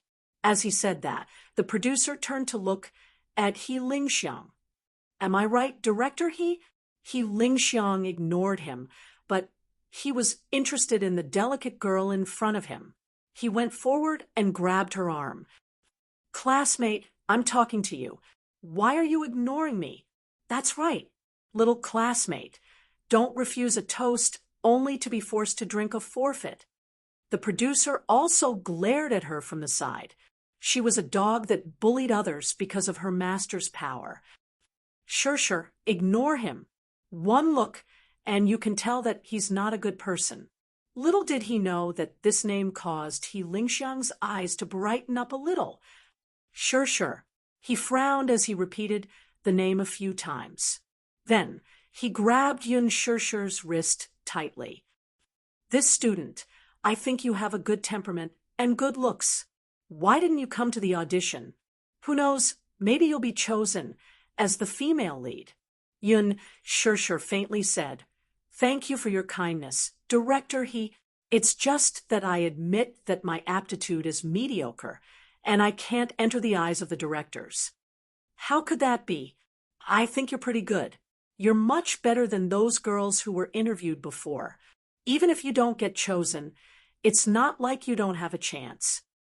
Lingxiang's tall and strong body leaned towards her suggestively. His voice was a little hoarse. "I wonder if you've heard of my name? I'm also a director. As long as you're willing, I can let you be the female lead in my next movie." Yun Shirshir was shocked. She took a few steps back to get away from him, but he grabbed her arm and she couldn't move at all. She looked up. Because of her embarrassment, she raised her voice slightly. "Let go." "What?" "This classmate, I'm so fond of you. Are you trying to embarrass me?" Lingxiang's gaze was slightly cold. Seeing this, the smile on Xiao Shue's face faded. She walked towards Lingxiang angrily. Yun Shirshir immediately grabbed her arm and persuaded, "Xiao Shue, don't. I don't think they're good people. If you go over like this, something will happen." Chapter 108. Yun Shirshir didn't want to bother with Lingxiang, but he kept pestering her. She turned around to look at him and saw that he was sizing her up with his bloodshot eyes. He was obviously satisfied. Yun Shirshir heard footsteps behind her. At the same time, she saw Xiao Shui walking toward her. She grabbed Lingxiang's shoulder and raised her hand to slap him hard on the face, causing the students passing by to gasp in shock. "Xiao Shui, don't." Yun Shirshir's head exploded. Xiao Shui actually slapped Lingxiang? She wasn't an impulsive person. On the contrary, she had always been calm and knew how to wait and see. However, she didn't know why, but when it came to Yun Shirshir, she couldn't calm down no matter what. She was especially enraged when she saw the lecherous man holding on to Yun Shirshir's arm and refusing to let go. With a slap, Lingxiang was thrown to the ground in a sorry state. He propped himself up and spat out a mouthful of blood. 2 of his teeth had been knocked out. His face was flushed red with anger at once. Yun Shirshir saw this, and her heart was suffocated for a moment. Xiao Shui used to be a black belt master in the Taekwondo club. "Damn it! How dare you hit him?" The producer at the side scolded and quickly helped Lingxiang up. His fierce eyes swept in the direction of Yun Shirshir and Xiao Shui. The onlooking female students didn't expect Xiao Shui to hit him without saying a word. They also didn't expect to provoke such a powerful person. They immediately turned around and rushed to find the teacher to save the situation. However, Xiao Shui was fearless. Why would she be afraid of their provocation? She was still young and was just an overseas student who had returned to the country. She hadn't experienced the bloody storms of society, so naturally, she didn't know what the identity of the man in front of her meant. She wasn't afraid. This was a lawful society, and this was a school. How could they let some shady people endanger the safety of students? "Shirshir, are you okay? Did he do anything to you?" Xiao Shui turned around and looked at her nervously. "Let's go." Yun Shirshir didn't even think about it and didn't intend to stay any longer. She hooked her finger and Xiao Shui nodded knowingly. Just as she was about to take a step forward, the 2 men rudely blocked their way, their faces full of malice. "Classmate, you want to run away after beating someone up? Who gave you the guts? What's your name? Which entertainment company is he from?" Xiao Shui took a deep breath and said coldly, "Get out of my way." When the producer saw his arrogant attitude, his eyes became even fiercer. "What kind of attitude are you using to talk to me here?" Xiao Shui frowned. She was a typical tomboy, without any provocation, she grabbed the collar of the producer. The two of them did not agree and started to push each other. Xiao Shui subconsciously protected Yun Shirshir. She was afraid that she would be involved in the fight, so she pushed her to the side. However, she didn't expect that she would lose her balance after being pushed, so she felt dizzy and her body leaned back. Boom! He bumped into a human wall. His body was firmly supported by a strong arm. A wisp of unique masculine body fragrance brushed the tip of her nose. It was charming and elegant. Through the high-end shirt, she seemed to be able to feel the man's stalwart and heroic physique, as well as the strong beating of his heart. Chapter 109. Yun Shirshir couldn't help but frown in pain. She looked up and saw that in the chaos, the surroundings suddenly became quiet, as if time had stopped. She felt strange and looked in the direction of He Lingxiang and Xiao Shui, only to see that the group of people had already frozen. The funniest one was He Lingxiang. His hand that was holding Xiao Shui's collar gradually loosened. His face was full of shock. His pair of absent-minded eyes stared in the direction behind her, and fear slowly appeared in his eyes. His companion, who was standing beside him, also stared at the person behind her with an extremely strange expression, as if he had seen a ghost. She retracted her gaze in astonishment and raised her head, only to see a fair and clean hand quietly stretching out in front of her. Under the sunlight, the silver buttons on the sleeves of the suit reflected the dazzling light. This was a man's hand, but it was very well maintained. The fingertips were moist and flawless, and the joints were slender. Yun Shirshir raised her head, only to be met with a pair of deep, almond-shaped eyes. The handsome man in front of her stood tall and elegant. He looked very young, barely in his 20s, but he exuded a mature and experienced aura. His every movement could not hide the subduing aura of an emperor. This kind of aura was natural. At a glance, one could tell that he was a man who had experienced many bloody storms and was indifferent by nature. Rather than saying that he was indifferent, it was better to say that he was innately cold. Wherever he stood, this aura melted into the air and spread to every corner. Behind him was a group of tall men in suits and leather shoes. They bowed their heads and stood behind the man. It was like a group of stars worshipping a star. Mu Yaja, Yun Shirshir's expression was a little stiff. Xiao Shui, who was beside her, was mesmerized. She saw the man lowered his head and quietly stood in front of her. His black suit made him look noble and extraordinary. His posture was casual and elegant. The sunlight engraved a gentle and evil shadow on the contours of his face. At this moment, from her angle, there was some backlight, so she couldn't see his face clearly. But even so, she caught a glimpse of his extraordinarily handsome facial features that were shockingly beautiful. They were exquisite, like the work of the gods. His handsome eyebrows and well-defined facial features seemed to be mixed with the noble blood of ancient Europe. He was cold and arrogant, but there was a kind of elegant charm unique to Eastern men between his eyebrows, deep and flirtatious. Without a doubt, this was an extremely handsome man. However, this handsomeness was absolutely not just on the surface. It was as if he was born with it in his bones. He was like an emperor of the ancient times, noble and arrogant. His standing still attracted the attention of the men in suits behind him. They were a little curious about what kind of person could attract their master's attention, so they all looked over, and their gazes fell on her. Yun Shirshir suddenly felt like her body was being pricked by sharp needles. She supported herself on her knees and tried to stand up, but ignored the man's outstretched hand. Chapter 110. The man naturally saw the proud and stubborn attitude on her face. He slowly retracted his hand and tightened his sleeves. However, he did not say anything for a long time. His thin lips parted slightly, and the corners of his mouth slowly curled up, outlining an unfathomable arc. Yin Shirshir saw that his gaze was always on her, and she felt a little uncomfortable. She didn't understand. Who was this man? Why was she always able to meet him when she was down and out? Yun Shirshir didn't want to pay attention to him. She patted the dust off her body and turned to leave.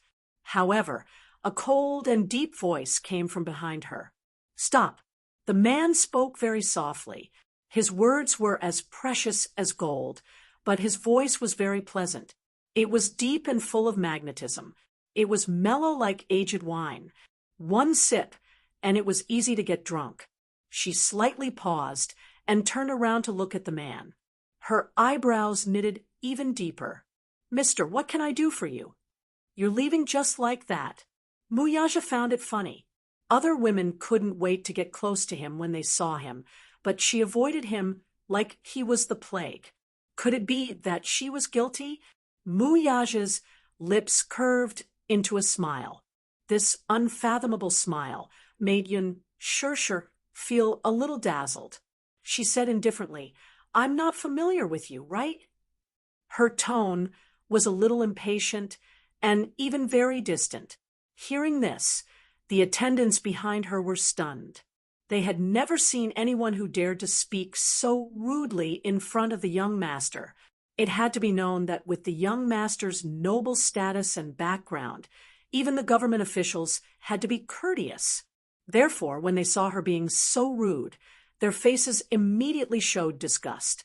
However, the man wasn't angry at her cold expression. He took a few steps closer to her, and the smile on his lips deepened. He whispered in her ear, "Not familiar, but we've slept together." Yun Shirshir's face was tense for a moment. She smiled faintly, but her voice was cold. "Mr. Mu, so you're shameless?" Shameless? Is that shameless?" Muyaja smiled deeply. "Do you want to see something even more shameless?" She naturally didn't know the identity of the man in front of her, and Xiao Shui naturally didn't care about the origin of the man, but it didn't mean that he Lingxiang and the others didn't know. She was so close to him, so flirtatious, that everyone present was even more shocked. Especially He Lingxiang's group, they more or less understood the status of men. He Lingxiang had been in the circle for so many years and had seen countless people. He more or less had to be clear about the people and families at the peak of the world. After all, he couldn't simply offend them. Who exactly was this mysterious young man? They had never seen him before, and they didn't know what his identity was. However, there were some familiar faces in the crowd behind the man. Although they were now bowing their heads and following behind the man submissively, any one of them was a big shot in the underworld who would cause people to change their faces. For example, the middle-aged man standing at the back of the group was one of the top bosses in the capital. He was in charge of the businesses of several groups and supported several groups of forces. He was the current master of the capital's underworld, and his words were absolute. Chapter 111. In this day and age, there weren't many people who did business with clean hands. The reason why they were able to rise miraculously in the business world in the past 2 years was that they had some kind of unclear relationship with the underworld. It was said that a few of them had made a fortune by smuggling, and now they were doing very well.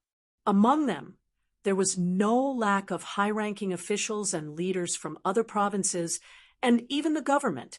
Most of them had great power in Jingdu, but they were rarely seen. All of them held great power and were important. As for the few tall men standing in front of the crowd, after He Lingxiang recognized them, their faces couldn't help but turn pale. These people were from the Mu family. The Mu family was a famous and huge family. They were also the descendants of the largest family in the country and even in Asia. However, He Lingxiang did not know anything about his background. It wasn't that he didn't have enough information, but with his status, he didn't have the right to ask. This family could be said to be secretive in the underworld, never revealing their talents. He only heard that the Mu family had a big business, and the forces under them were both from the underworld and the underworld. Years ago, the Mu family had established Dishing Financial Group through bleaching, and the industry chain under their name was entrenched in the global financial industry. The outside world called this low-key but prominent family business the Mu Empire. Whether it was in the country, Asia, North America, or some countries in Western Europe, the Mu family's power spanned across the board and was the revered leader. With the Mu family's century-old business and foundation, people who weren't in charge of the Mu family didn't know how vast the Mu family's business was. He only heard that a few years ago, a country had run into the Mu family's gun because of some political conflict. That year, Dishing Financial Group withdrew all its investments from the country's industries and canceled all long-term transactions. This caused the country's economy to rapidly regress to the pre-liberation era.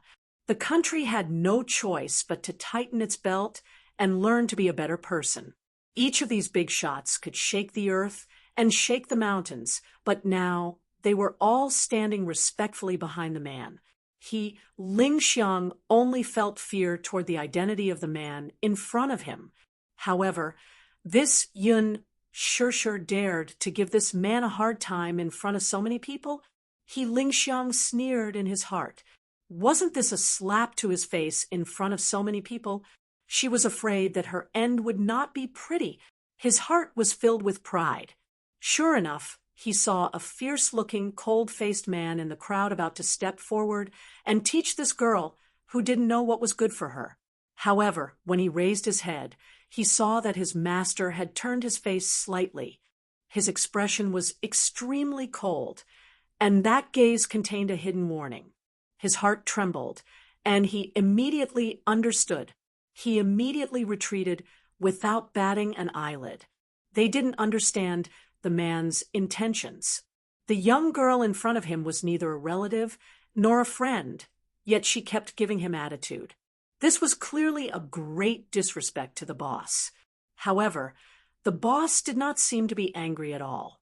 Could it be that their master's iron tree had blossomed? Boss, who had never been interested in women, was finally enlightened. One had to know that the boss was young and full of vigor. He was in the prime of his life, but he had always been cold and unfeeling. Chapter 112. There were rumors and slanders about him. Although he had a fiancée in name, they seemed to be in love with each other. Some people even speculated that there was something fishy about his sexual orientation. Otherwise, there was a problem in that area. However, these were all just people's guesses. There were also rumors that his fiancée was infertile. Mu Yichen's biological mother was someone else. Grandpa Mu had been anxious all these years. He was so anxious that his hair had turned white. Firstly, Grandpa Mu placed great importance on passing down the family line. There were 3 ways to be unfilial, and having no descendants was the worst. He was the only one left in the Mu family. It was time for him to start a family. However, Mu Yaja had not married yet. Mu Wanru's so-called fiancé had become a joke. Secondly, Grandpa Mu had heard a lot of rumors from the outside world, and he was annoyed by them. He had been busy looking for surrogate mothers for Mu Yichen all these years. From international socialites to the daughters of the upper class, he had paid attention to those who were well-matched in terms of social status.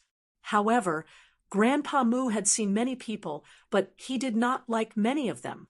He was even more strict than the emperors in ancient times. As they thought about this, they looked at each other and exchanged a few glances. They were well aware of each other's guesses. This time, it was Ling Xiang's turn to be dumbfounded. Who exactly was Yun Shishir? Yun Shishir could tell that this group of people was not simple.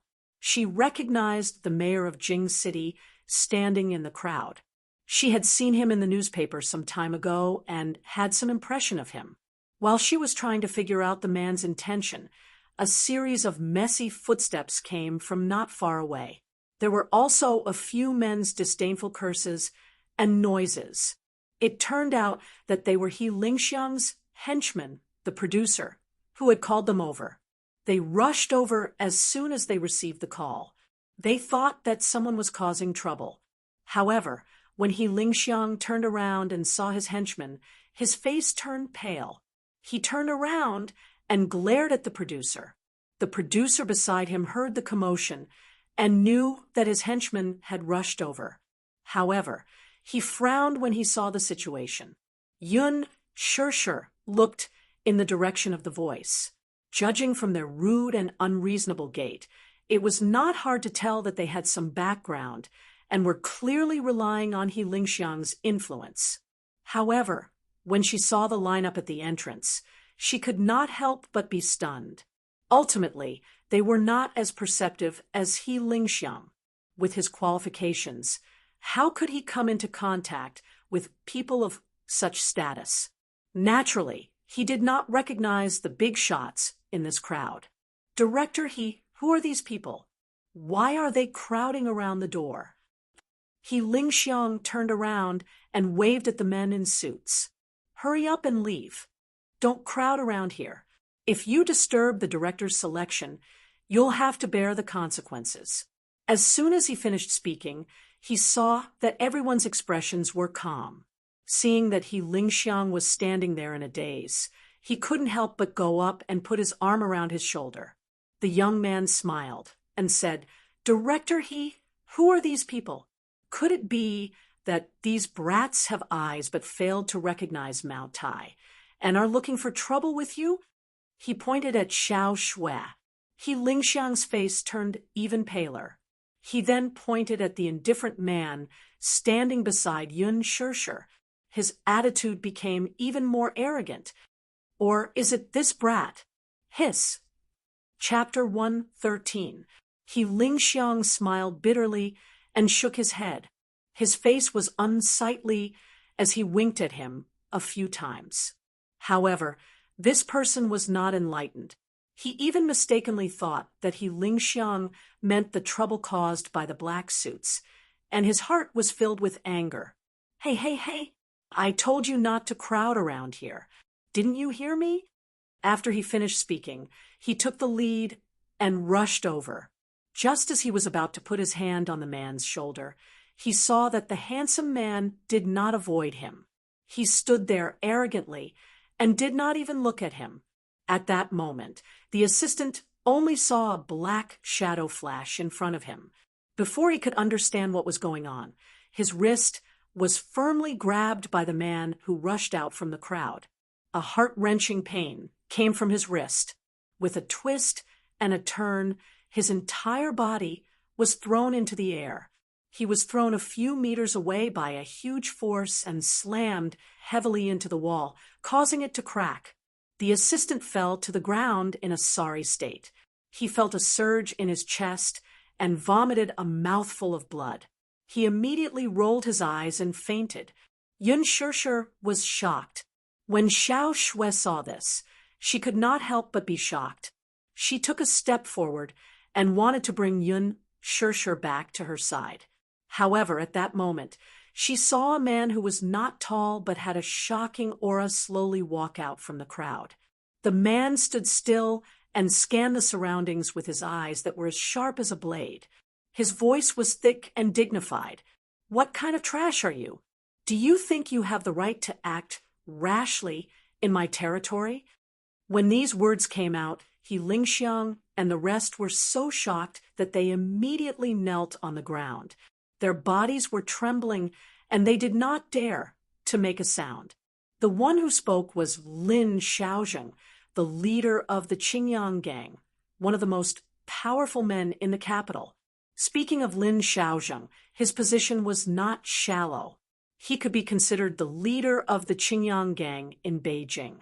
Now, most of the organizations in Beijing were completely controlled by the Qingyang gang. Many management companies in the entertainment industry had some background in both the underworld and the underworld.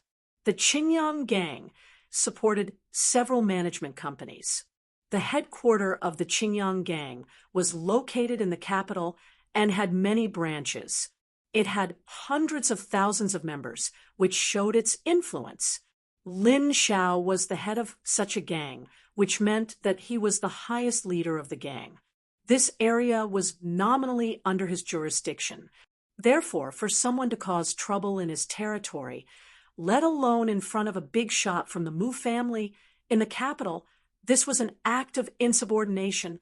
He glanced at He Ling Xiangyun, who was kneeling on the ground silently, and asked, "What's your name?" He Ling Xiang was shocked.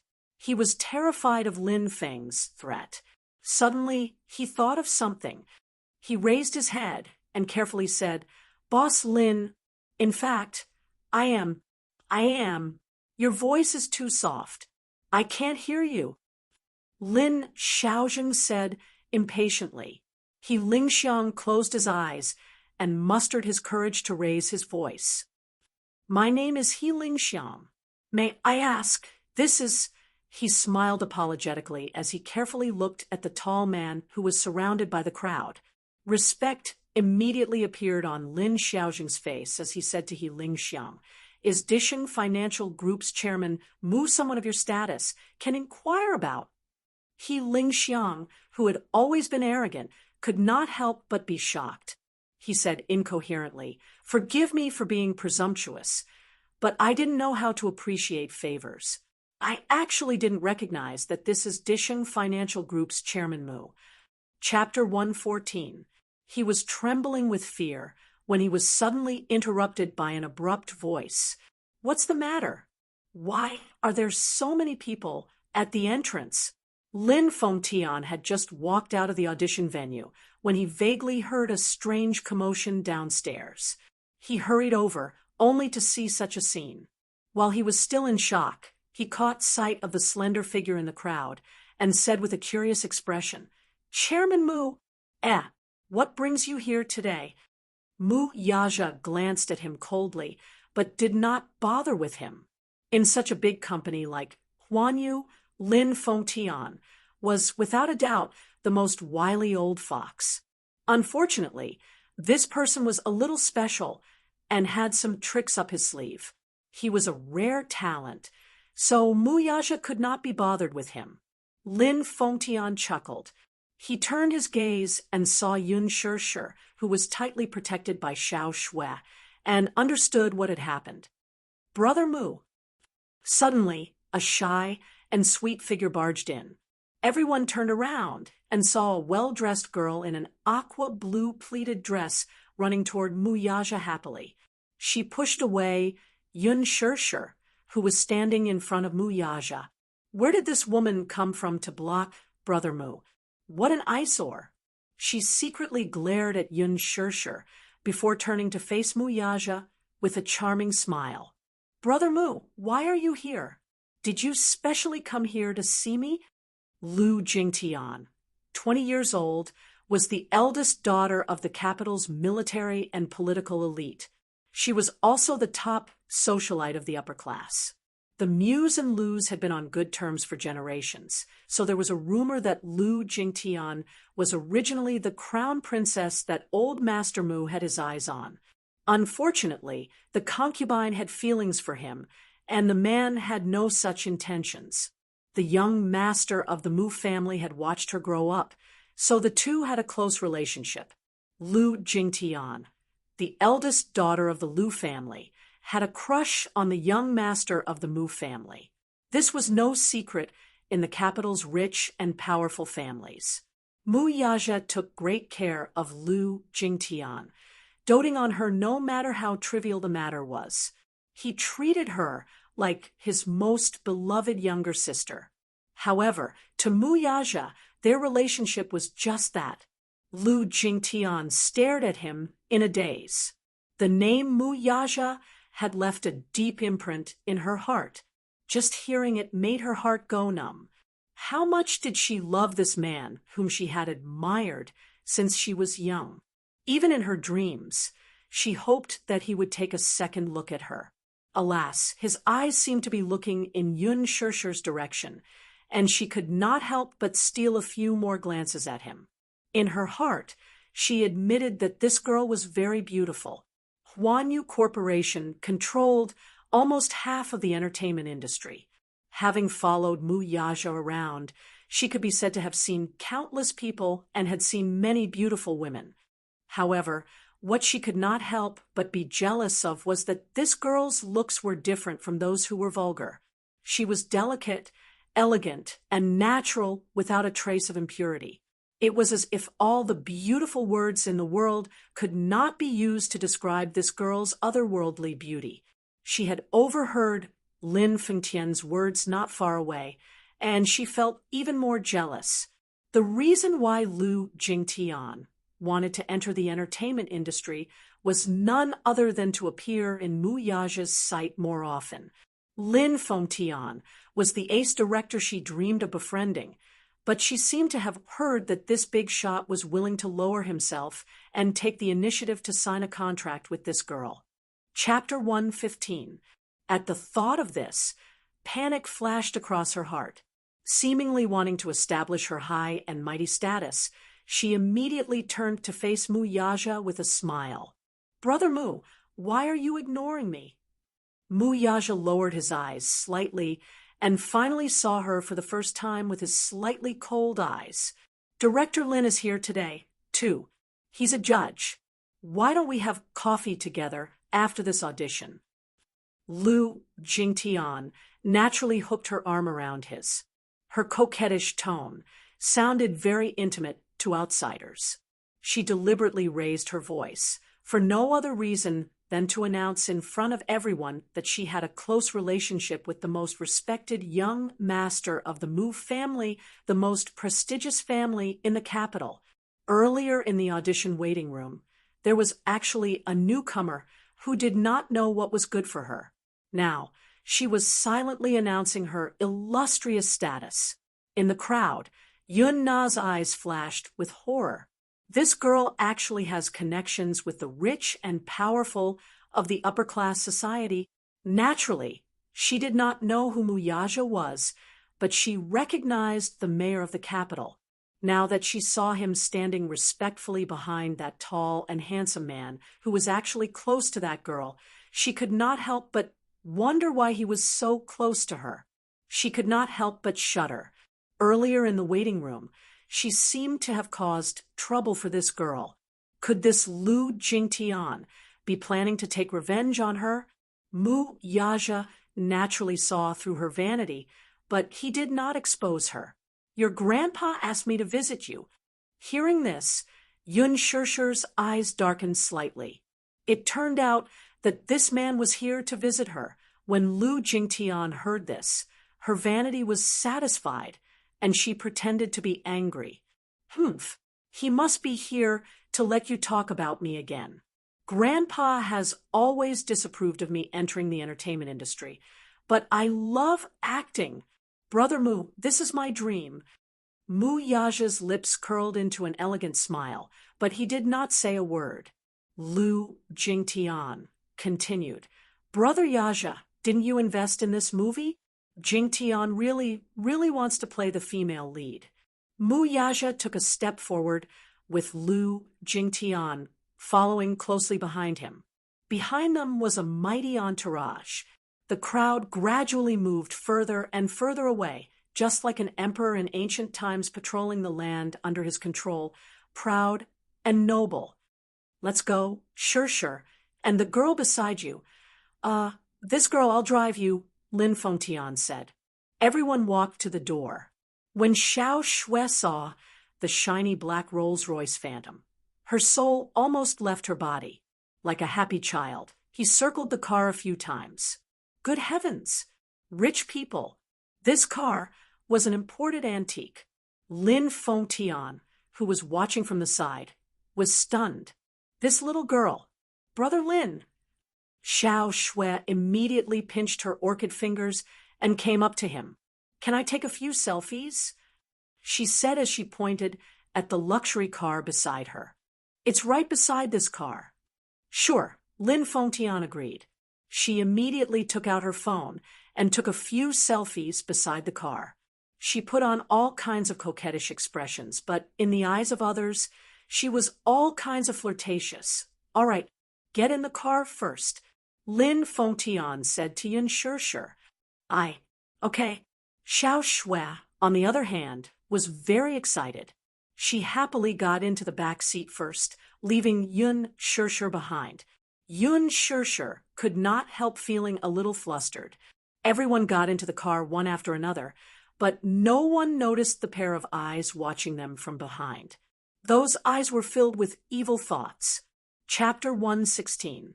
This Yun Shirshir was really capable, but so what? Wouldn't it be more fun to sleep with a woman that the big boss had his eyes on? What kind of person was Mu Yaja? Why would he fall for a newcomer with no status or background? The entertainment industry was full of talents, and there was never a lack of beautiful women. With Mu Yaja's status, what kind of woman wouldn't come and go as he pleased? The women that Mu Yaja played with, the leftovers would be pretty good too. As he Lingxiang thought evilly, he fiercely clenched the stack of Yun Shirshir's information in his hand. Suddenly, his thoughts were interrupted by a delicate voice from the side. Hello. May I ask if you are director He Lingxiang? He Lingxiang turned around and saw Yun Na with no makeup on. Yun Na had just washed off all the makeup on her face, and it actually looked cleaner. Even though her face was still slightly swollen, it didn't stop others from judging her beauty. Yun Na's beauty was different from Yun Shirshir's naivety and pure beauty. She was flirtatious, like a seductress who charmed the emperor in ancient times. If she were to play a character like Daji, she would definitely be pleasing to the eyes. She was petite and wasn't as tall as Yun Shirshir. Her fair little face, coupled with her shy and timid appearance, made her look even more fragile. Yun Na had unintentionally catered to his tastes. He Lingxiang had recently liked this kind of taste. The moment he saw her, the look in his eyes changed. Seeing that he didn't say anything, Yun Na was naturally pleased. Under the attack of her expression, very few men could resist. So what if He Lingxiang had been on the battlefield for a long time? Wasn't he still tempted at the sight of women? Director He, my name is Yun Na. I'm a professional at an art school. I admire you very much. You are a very talented director. Oh, right. I saw your movie, Blood Rose, last year. It's still the greatest movie in my heart. Blood Rose. Bad script, bad production, and bad reputation. How could a shoddy movie make her feel like she had found a treasure? The meaning of her words was self-evident. Yun Na wasn't someone from the entertainment industry. She only knew that He Lingxiang was of a similar status, but she didn't know about his misdeeds. Therefore, she didn't know how ignorant her actions were. How could He Lingxiang reject a woman who threw herself into his arms? It just so happened that he had nowhere to vent his anger this afternoon. He intimately approached her, grabbed her wrist, and pulled her into his arms. Under the cover of the tree, his hand wantonly attacked the softness in front of her chest. He lowered his head and bit her ear. Ah! Yun Na pretended to be flustered like a startled bunny, and her hands powerlessly pushed against his chest while the surprise in her eyes couldn't be concealed. Director, there was a faint fragrance on her body, which made He Lingxiang's blood rush to his head, and he was a little dazed. From the looks of it, this girl was still a virgin? He Lingxiang was not a man who would reject anyone, but he was very satisfied with Yun Na. Didn't you say that you admire me the most? He Lingxiang was very satisfied with her performance, as he said the most vulgar words. You sent yourself to my doorstep and said these words. If others heard this, I'm afraid they would think that I have an ulterior motive. Yun Na kept the meaning of his words a secret. At this moment, The two of them were close together, and the changes in their bodies made each of them understand what the other wanted. She was a little afraid. The entertainment industry was like a tiger's den, so how could she not be afraid? However, when she thought of Yun Shirshir's smug look and how she might be able to pass the audition, clinch the female lead role in this movie, and step into showbiz with glory, her heart was filled with jealousy. Jealousy was like an evil demonic branch, entrenching her heart, causing her to begin to use every means possible to achieve it. Director, it's not convenient to talk here.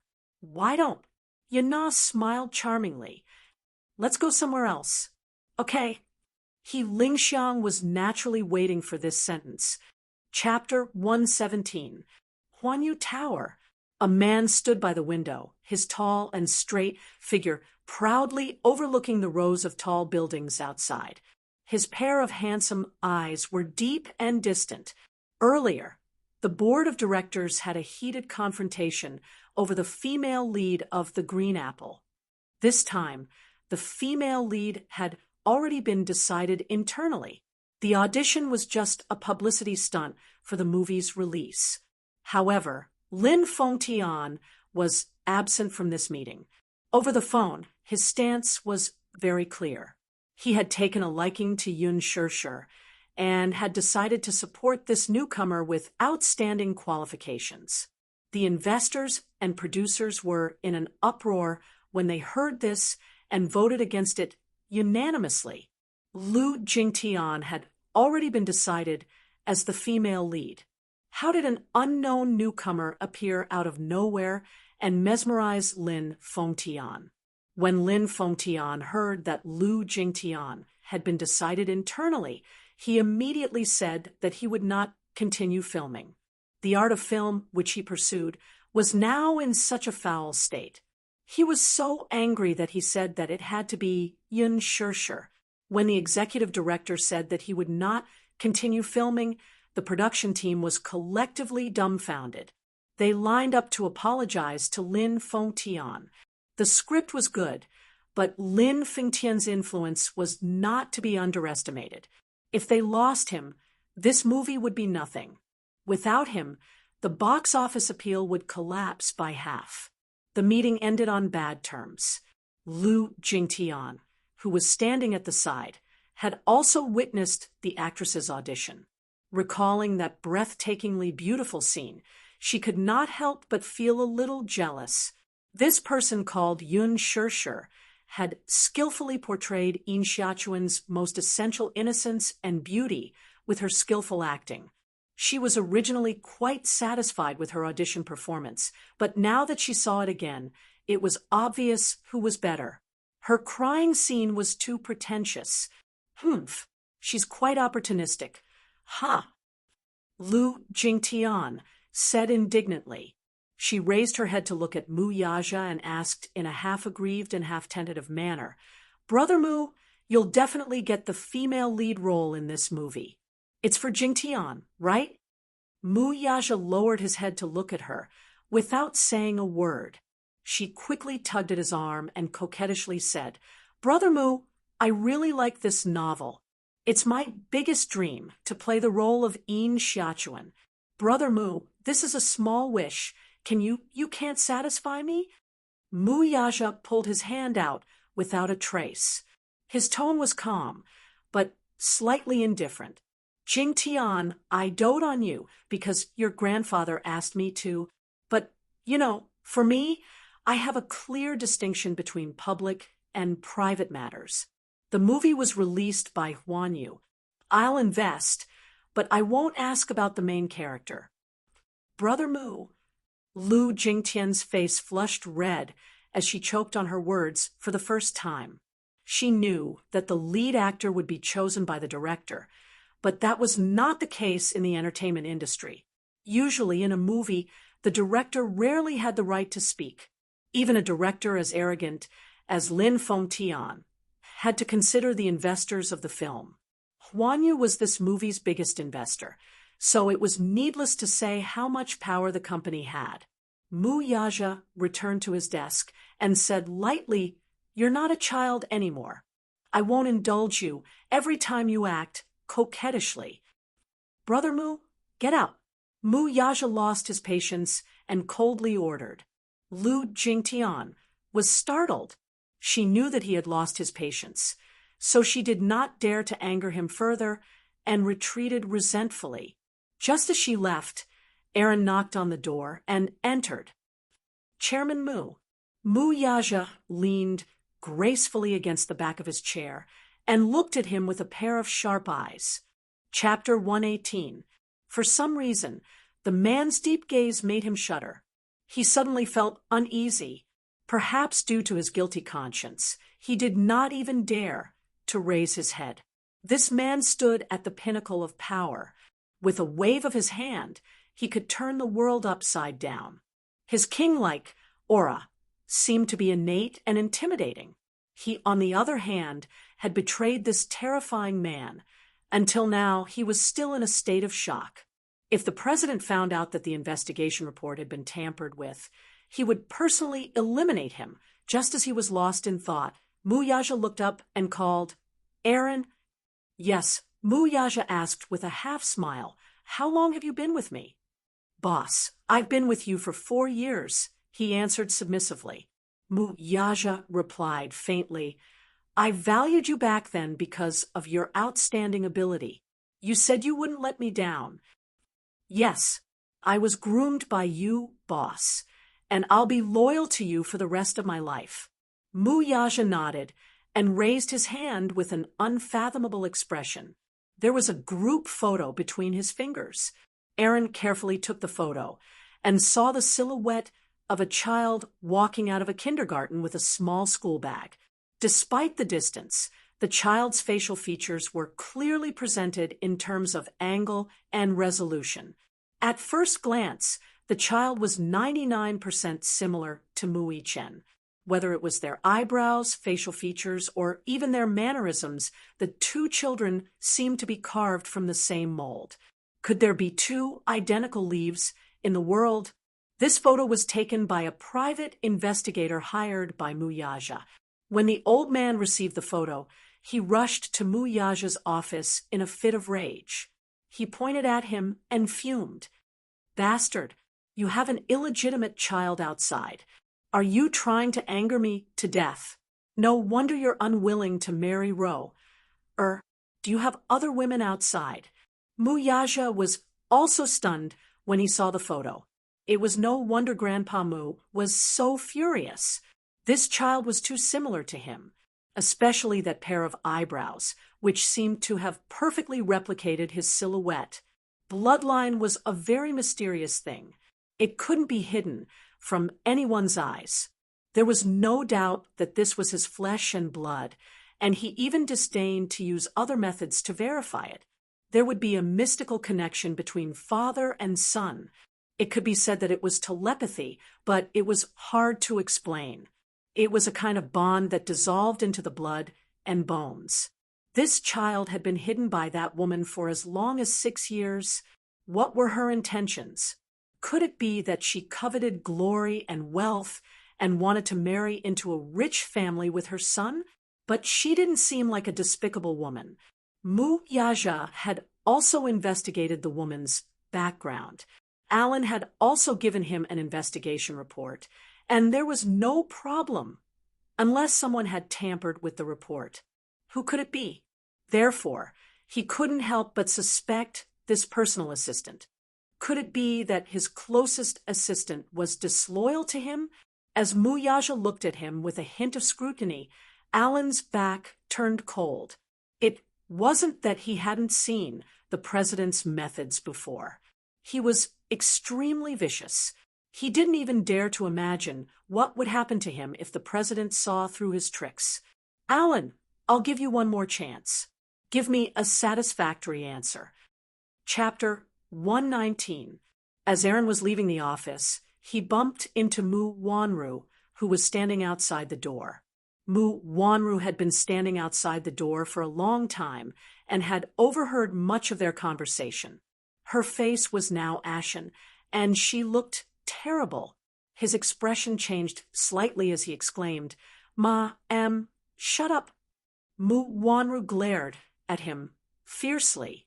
She went forward to cover his mouth, pushed him to the assistant's office, and quickly locked the door. Bang! Aaron stood there helplessly. Mu Wanru was trembling all over. With her back against the door, her body slid helplessly as if she had fallen into a state of great fear and uneasiness. Ma, are you all right? Aaron looked at her worriedly. Mu Wanru looked extremely disheveled. Her face was as dark as a sheet of white paper. What did he say to you? Did you tell him? She glared at him as if she was on the verge of drowning. The CEO asked me to reinvestigate Yun Shirsher's identity. Everything, big or small, must be thoroughly investigated, including that and the child. Aaron looked at Mu Wanru again, only to see her face turn uglier. You can't. Mu Wanru's eyes were instantly piercing. You'll get me killed if you do this.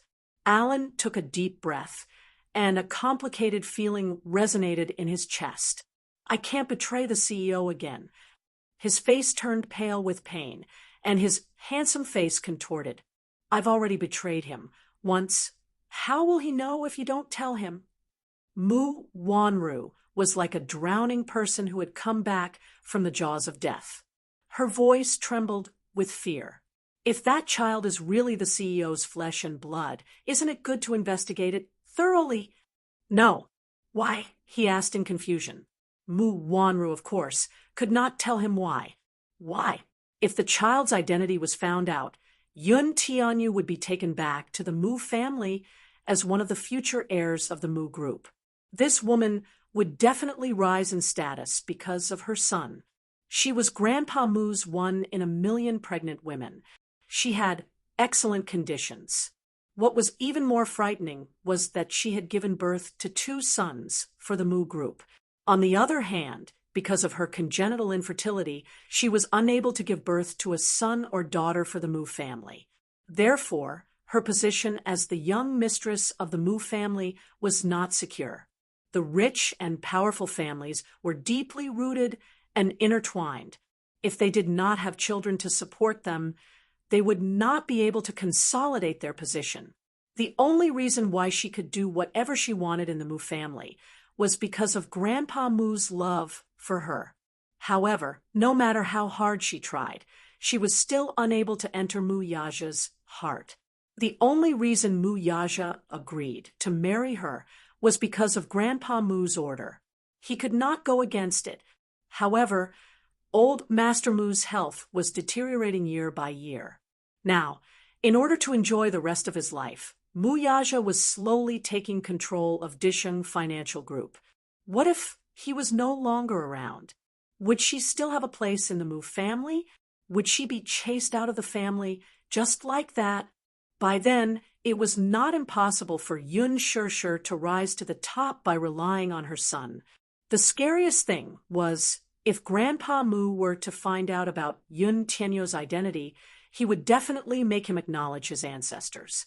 Given his means, he would definitely investigate Yun Shirsher's background thoroughly. If the incident from more than a decade ago was involved, what would happen when Grandpa Mu learned that she had snatched Yun Shirsher's jade and had been impersonating her for more than a decade? Thinking of this, Mu Wanru shuddered. Don't investigate. If you do this, you'll destroy me. Mu Wanru covered her face haggard and sobbed helplessly. She was weeping like a pear blossom in the rain, but in her heart, she was viciously cursing. Chapter 120, D****. She was too slow. This Yun Shirsher, B****TCH, B****TCH, why did it have to be her? Why did it have to be her? Was she going to watch as the wealth and glory that was within her reach was snatched away by her? Looking at her pitiful appearance, Alan's heart ached as if it had been crushed. As a man, no one could reject a weak and helpless woman. Aaron, help me. Mu Wanru begged him. She leaned on his chest weakly and helplessly. Her hot tears dampened his shirt. I can't let that child return to the Mu family. Alan, I know you like me. This is the last time. Help me, okay? Mu Wanru's tears flowed down her cheeks. Alan's heart skipped a beat, and he looked at her in disbelief. She knew they had been classmates in university for 4 years. Her gentleness, beauty, pride, and confidence had always been the most beautiful thing that he yearned for. He loved this girl from the bottom of his heart, but he had never shown it, because from the beginning, he knew that she was a dream that he would never be able to reach in his life. He was so humble that he could not even confess his feelings to her. He could only look at her silently from afar. After graduating from university, he entered Dishing Financial Group and became Mu Yaja's personal assistant. It was only then that he realized that the man in her heart was as perfect as a god. Wanru, just this once. This is the last time. If you promise to help me, I'll do whatever you want me to do in the future. Mu Wanru begged again. Alan's brows furrowed.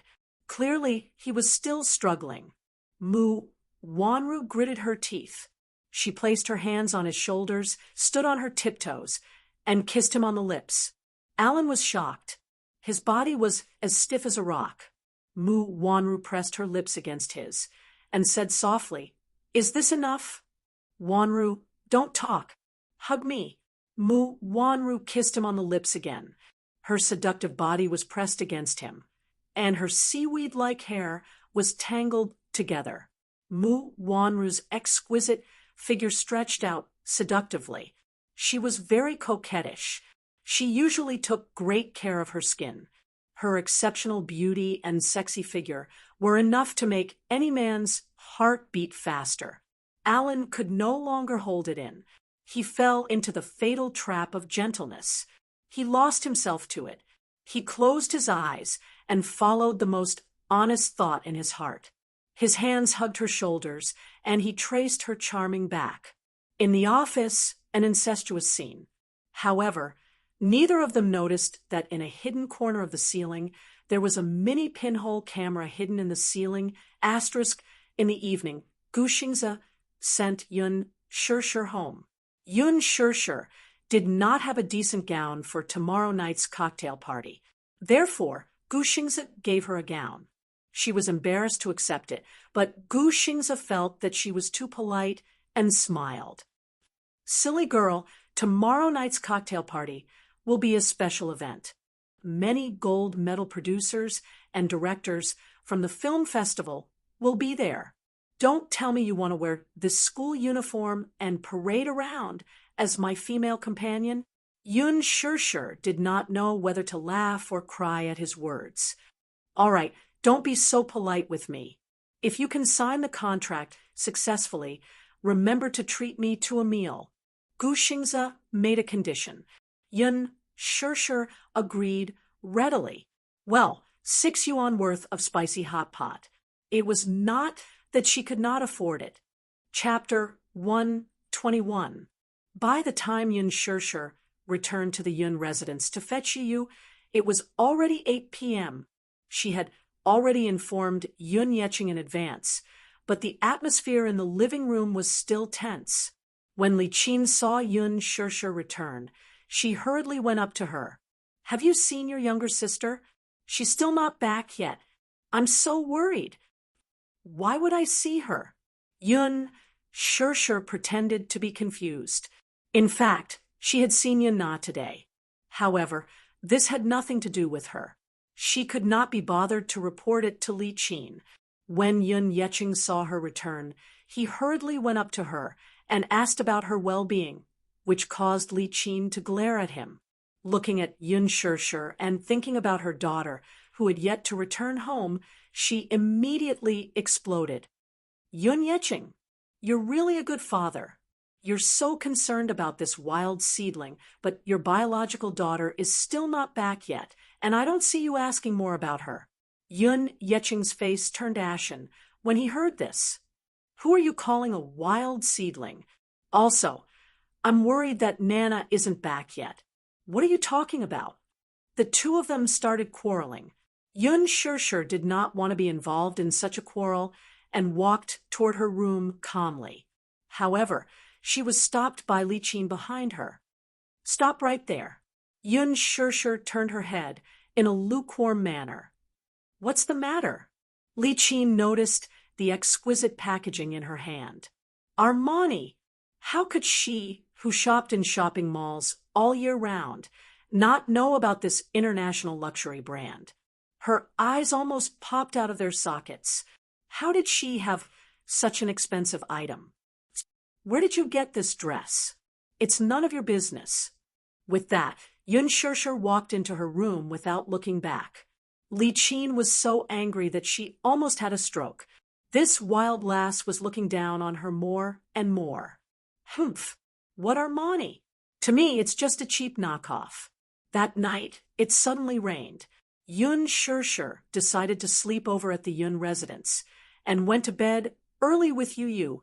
At midnight, there was a sudden rainstorm outside the window. Lightning flashed and thunder rumbled. Yun Yeqing and Li Qin were worried when Yun Na did not return for a long time, so they decided to report the matter to the police. The two of them hurriedly prepared to rush over, but they heard a strange noise outside the door. They hurriedly rushed over, only to see Yun Na leaning against the door weakly. They did not know how long she had been standing outside the door. Her hair was drenched, her clothes were slightly messy, and her face was strangely flushed. "Mom," she cried out in a low voice, her voice trembling as if she had suffered a great grievance. Then, a line of tears flowed down her cheeks. Li Qin felt as if a knife was being twisted in her heart. "What's wrong?" "Nana, come in first." Yun Na was helped into the living room and leaned weakly against the back of the chair. Tears rolled down her cheeks like pearls from a broken necklace. Li Qin looked at her anxiously, her heart aching. "Nana, what's wrong? Tell me, who bullied you?" Yun Na continued to weep, but didn't say anything. Right now, her intestines were probably green with regret. This He Lingxiang looked dignified on the surface, but he was actually a beast in human clothing and a beast among beasts. This afternoon, He Lingxiang brought her to a private clubhouse. She thought that she had hooked up with a big tree and was feeling complacent. If she could gain his favor, she might be able to step into the entertainment industry with glory and no longer have to look at Yun Shirshir's eyes. Chapter 122. If she could rely on such a backer, her acting career could be said to be unstoppable. Yun Na naively thought that He Lingxiang was bringing her to meet some producer. After all, he had a lot of connections. Little did she know that she had entered a wolf's den of debauchery. She did not want to recall what had happened tonight. She only remembered that before He Lingxiang sent her home, he gave her an invitation and whispered in her ear, "I heard that Gu Xinghe has invited your sister to attend Huan Yu's annual gala tomorrow night. You should attend this gala, too." As he said that, a smile with ulterior motives appeared on his face. "Tomorrow night, you and your sister will serve me well. Don't worry, I'll give you benefits." Just imagining the scene of sex was enough to make He Lingxiang impatient. The feeling of having two beautiful sisters together was self-evident. Yun Na suppressed her disgust and grievance and forced a smile. She did not want to be with Yun Shirshir. What if it backfired, and He Lingxiang did not support her, and Yun Shirshir instead? She was like a slave today, serving the bosses one by one with a smile. She had suffered great humiliation and did not want to suffer a double loss in the end. She whined, "You're so annoying. Director, isn't it enough for me alone? Don't worry, little sweetheart. You're so hot. Of course, I'll dote on you the most. Don't worry, I won't fall in love with someone else." Yun Na only felt more at ease after He Lingxiang's promise. Li Qin naturally did not know what had happened to her. Seeing her in a daze, she blurted out, "Daughter, have you gone for the audition?" Yun Yeching raised his head in shock when he heard that. Did you say that she went for an audition again? She knew that she had let it slip and bit her lower lip resentfully. Yun Yeching was furious and expected better from his daughter. I told you to study hard, but you insisted on becoming an actress? Why? Did we not let you have enough to eat or not have enough clothes to keep you warm? Why do you have to ruin yourself like this? As soon as Yun Na heard the word spoil, she immediately felt aggrieved to the point tears streamed down her face, and she immediately cried out unwillingly, Dad, sister also went for the audition. Why don't you scold her? What? Li Qin exclaimed in surprise. She went for the interview too? How is this possible? Her father defended her. Your sister has always known her place. She won't step into showbiz. Dad, you never believed me. If you don't believe me, you can ask her. Not only did she participate, she even passed. I saw her sit in a Rolls-Royce today. I don't know what tricks she used. Maybe she hooked up with some big boss. Pa! Yun Na's face was slapped to the side, covering her face. She turned to look at Yun Yeching in shock. Her heart seemed to have broken into pieces. Dad, you hit me? Disappointment was written all over his face. Nana, how can you say that about Shirshir? She's your sister. How does your sister usually treat you? Since you were young, I've always let you have all the good food and fun things. But what about you now?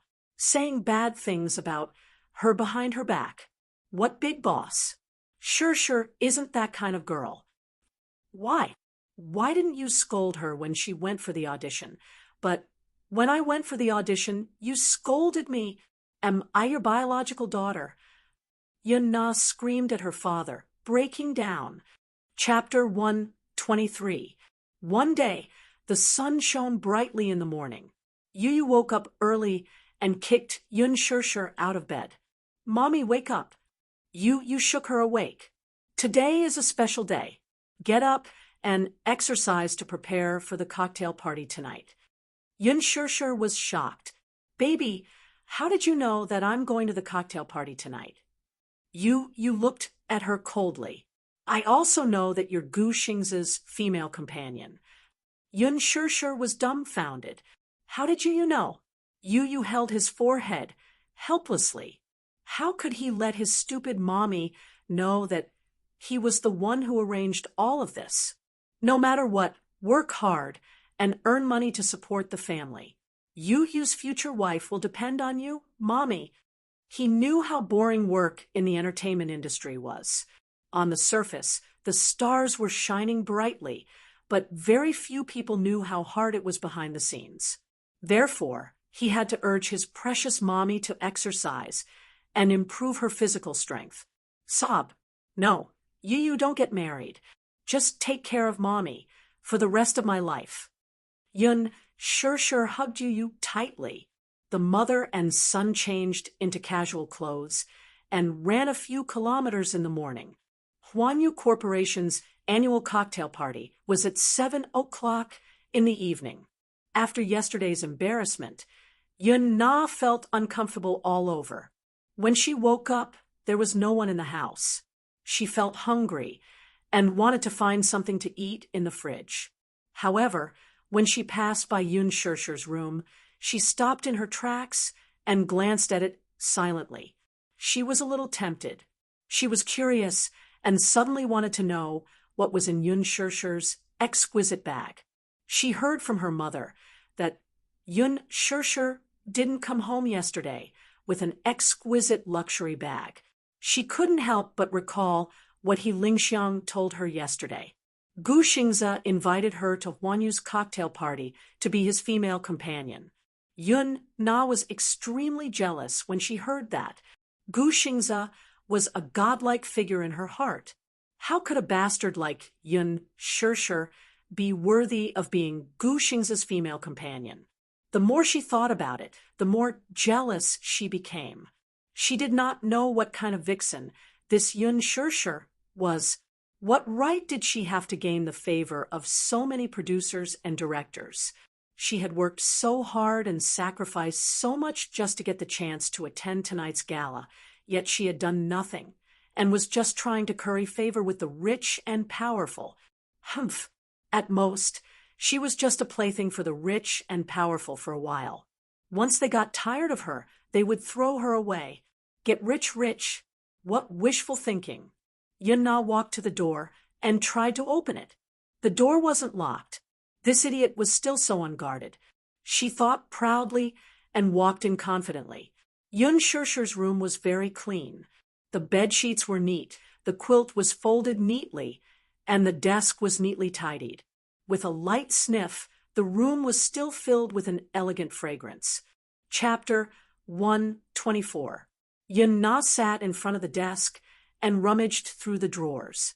They were all textbooks, notes, pens, erasers, and a framed photo of her with her father. She flipped through them again. They were all extracurricular exercise books and exercise books. Just looking at them gave her a headache. She muttered softly, "Bookworm." After rummaging through them for a long time, she did not see anything good. Turning around, Yun-Na wandered to her shabby wardrobe again. She opened the wardrobe and saw old clothes that had been washed white, until she saw the exquisite handbag. Armani, it was actually Armani. She flipped it out and saw that it was an exquisite and luxurious gown. Oh my God, this was Armani's latest product released this spring. Yun-Na often shopped in shopping malls, so she knew some of the expensive brands. She liked to dress up, but those clothes were too expensive. Her mother did not allow her to buy them because she felt that it was too extravagant. However, looking at Yun Shirshir's gown, who gave it to her? Yun-Na had seen this gown at a fashion show on TV before. She liked it very much. However, the price tag of 100,000 yuan shocked her. She did not expect Yun Shirshir to have this gown.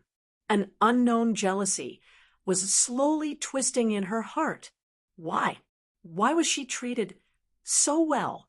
Why was she chosen by so many directors and given such a beautiful and expensive gown? She was clearly such a lowly B*starred, but she was treated so well by her father when she came back. One had to know that ever since she was young, her father had never doted on her like he did on Yun Shirshir. This B*starred had snatched away the love that originally belonged to her. As Yun-Na thought of this, she suddenly felt indignant. She took out the gown and changed in front of the mirror. Looking at the beautiful gown in the mirror, Yun-Na curled her lips in satisfaction. She twirled a few times happily, and her heart was overjoyed. Yun Shirshir did not deserve such a good gown at all. Only she deserved to have it. Yun Shirshir was a lowly Cinderella, and she was the princess. She was worried that she did not have a decent gown for tonight's cocktail party. Yun-Na folded the clothes neatly. Out of the corner of her eye, she caught sight of an exquisite little box. A brocade box that seemed to be jewelry was quietly placed in the corner of the wardrobe. Out of curiosity, she reached out to take the box and carefully opened it. A magnificent and faint blue light flashed before her eyes. She often paid attention to jewelry magazines. This was the Vicomte from Van Cleef and Arpels' Secret Garden series. It was one of a kind in the world. Yun-Na sucked in a breath of cold air in shock. In the depths of her pupils, the word Vicomte lay quietly in the brocade box, emitting a bright and dazzling brilliance. So beautiful! So beautiful! It looked like a sapphire necklace, giving people a cold and elegant feeling. The necklace was actually made of countless small diamonds connected together. Such a necklace must be worth a lot of money. How could Yun Shirshir have such expensive jewelry? Such a beautiful necklace for her? What a pity! Yun-Na's eyes flashed with jealousy. Why did it have to be her? Why did she have to be the one to get such a beautiful necklace? How could she be so lucky? Chapter 125. She knew that she couldn't take it away. Yun Shirshir would find out about this necklace sooner or later. However, as she gazed at the dazzling sapphire, Yun-Na took a deep breath of cold air. After hesitating for a long time, she gritted her teeth hatefully and gripped the box tightly. She casually tidied up the wardrobe, returned to her previous appearance, and rushed out of the door. Yun-Na was still nervous and uneasy when she entered her bedroom. She felt a little guilty, and her heart was beating like thunder. She locked the necklace in the wardrobe, and only then did she calm down. She comforted herself in her heart. Anyway, Yun Shirshir wasn't wearing it. It was a pity, so she might as well give it to her. Even if she saw this necklace in the future, there were so many similar necklaces in the world. What reason could Yun Shirshir have to say that she stole her necklace? Anyway, it was her necklace. She could just insist on it. She could just say that she bought the exact same necklace. Anyway, she just liked this necklace. She would dress up and attend the cocktail party tonight. She would definitely amaze everyone. Then, she wouldn't have to care about Yun Shirshir's attitude anymore. She must succeed. However, Yun-Na still felt unusually guilty because she had done something wrong. She was afraid that Yun Shirshir would find out when she came back. She hurriedly took her clothes and necklace, called He Lingxiang, and calmly left the house. Yun Shirshir returned home from her morning exercise. She planned to tidy up and go to the cocktail party. However, when she returned to her room, she found that it was a mess. The gown and necklace she had prepared were all gone. She panicked for a moment. You couldn't help but be shocked. He even suspected that a thief had broken into the house. However, he only understood when he saw the earrings that Yun-Na had unintentionally left on the floor. His eyes couldn't help but turn cold. There was no lock in the room. He originally thought that Yun-Na would learn from her mistake and wouldn't dare to go against his mother, who knew that he would still be so bold. The phone screen suddenly lit up. Yun Shirshir saw that it was an unfamiliar number. She hesitated for a moment before answering the call. The phone screen suddenly lit up. She saw that it was an unfamiliar number. She hesitated for a moment before answering the call. "Hello, Shirshir, are you home?" Gu Xing's gentle voice came from the other end of the phone.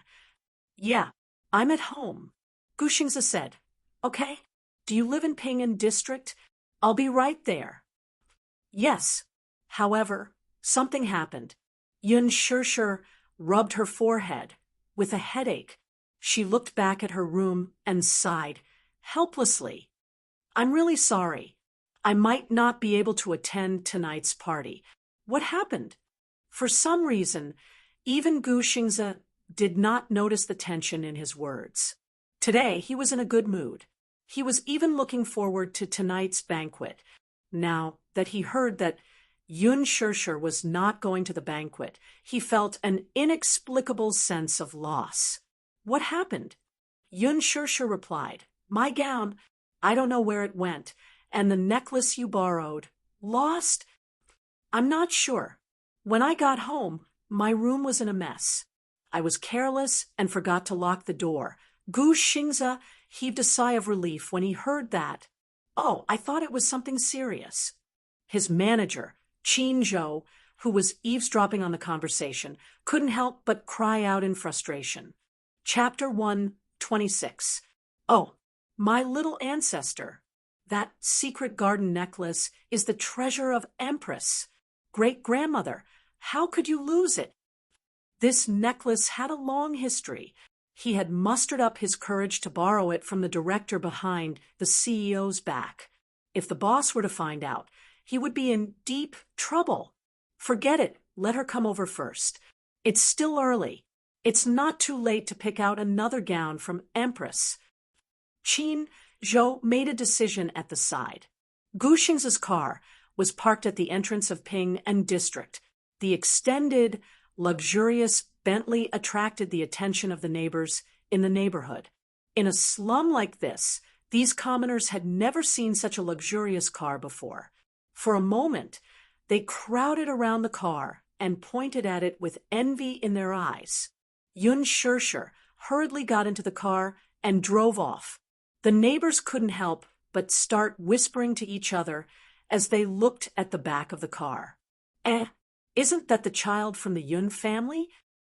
Oh, she's called Yun Shirshir. I heard that she's Yun Yeching's illegitimate daughter. Illegitimate daughter? Why did I hear that she's the child of Yun Yeching and his ex-wife? Who knows if she's Yun Yeching's biological daughter? How does she resemble Yun Yeching? Sigh, that old Yun has been cuckolded for who knows how many years. He's even raising a bastard child for someone else. The Bentley sped all the way to the busiest shopping mall in the capital. Empress was a luxury fashion brand favored by the capital's wealthy socialites and movie queens. The interior of the store was luxuriously decorated, from the top-notch handmade gowns from Milan Fashion Week to a series of luxury brands from Italy. Empress was the capital's most eye-catching fashion icon. Therefore, not just anyone could step into this place. Even a third-rate celebrity could not cross such a high threshold. Therefore, when Qin solemnly handed Yun Shirshir over to the image director, Alan, this woman who had always served the celebrities and socialites, had a dazed look on her face. Manager Qin, what's going on? Alan, this is Xingza's female companion. Qin smiled, the meaning in his eyes self-evident. With Qin explanation, Alan naturally understood. However, she was very puzzled. With Gu Xingza's status, why would he let such an unknown girl be his female companion? As the chief image director, she often went in and out of the upper class. At this level, she knew the background of all the noble ladies in the capital.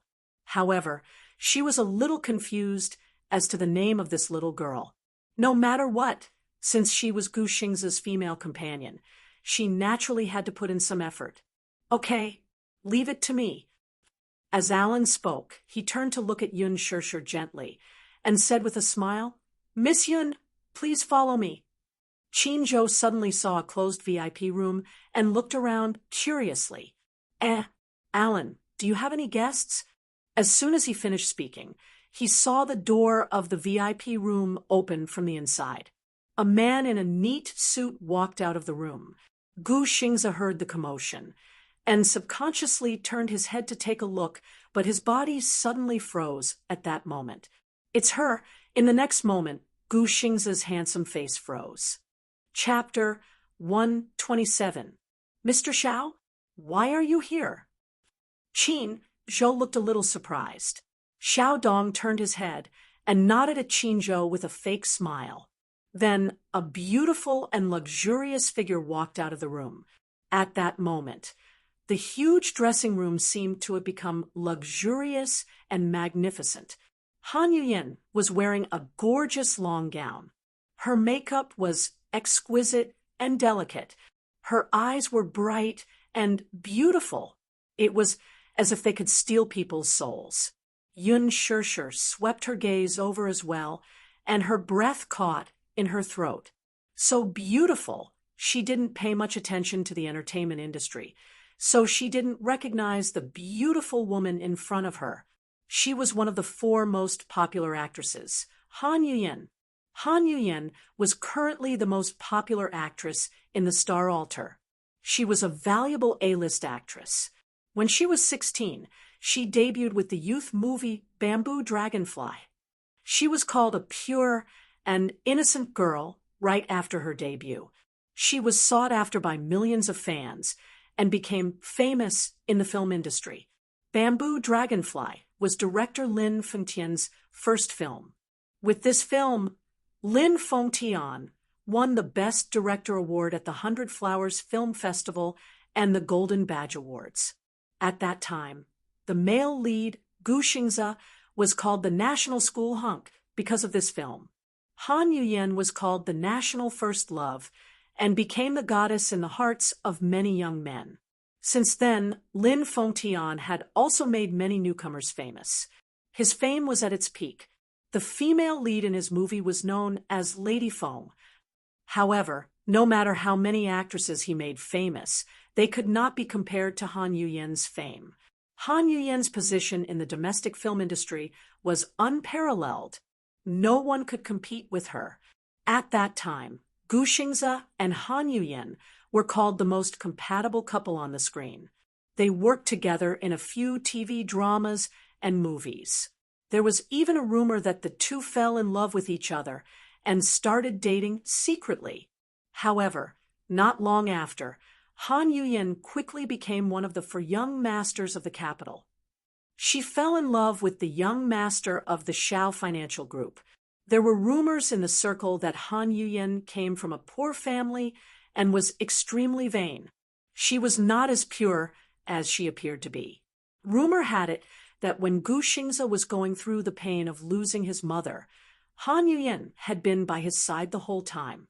She had even turned down many movie offers and stayed by Gu Xingze's side. Rumor had it that Han Yuyen had indeed dated Gu Xingze for a period of time. However, she had only taken a fancy to Gu Xingze's resources and background.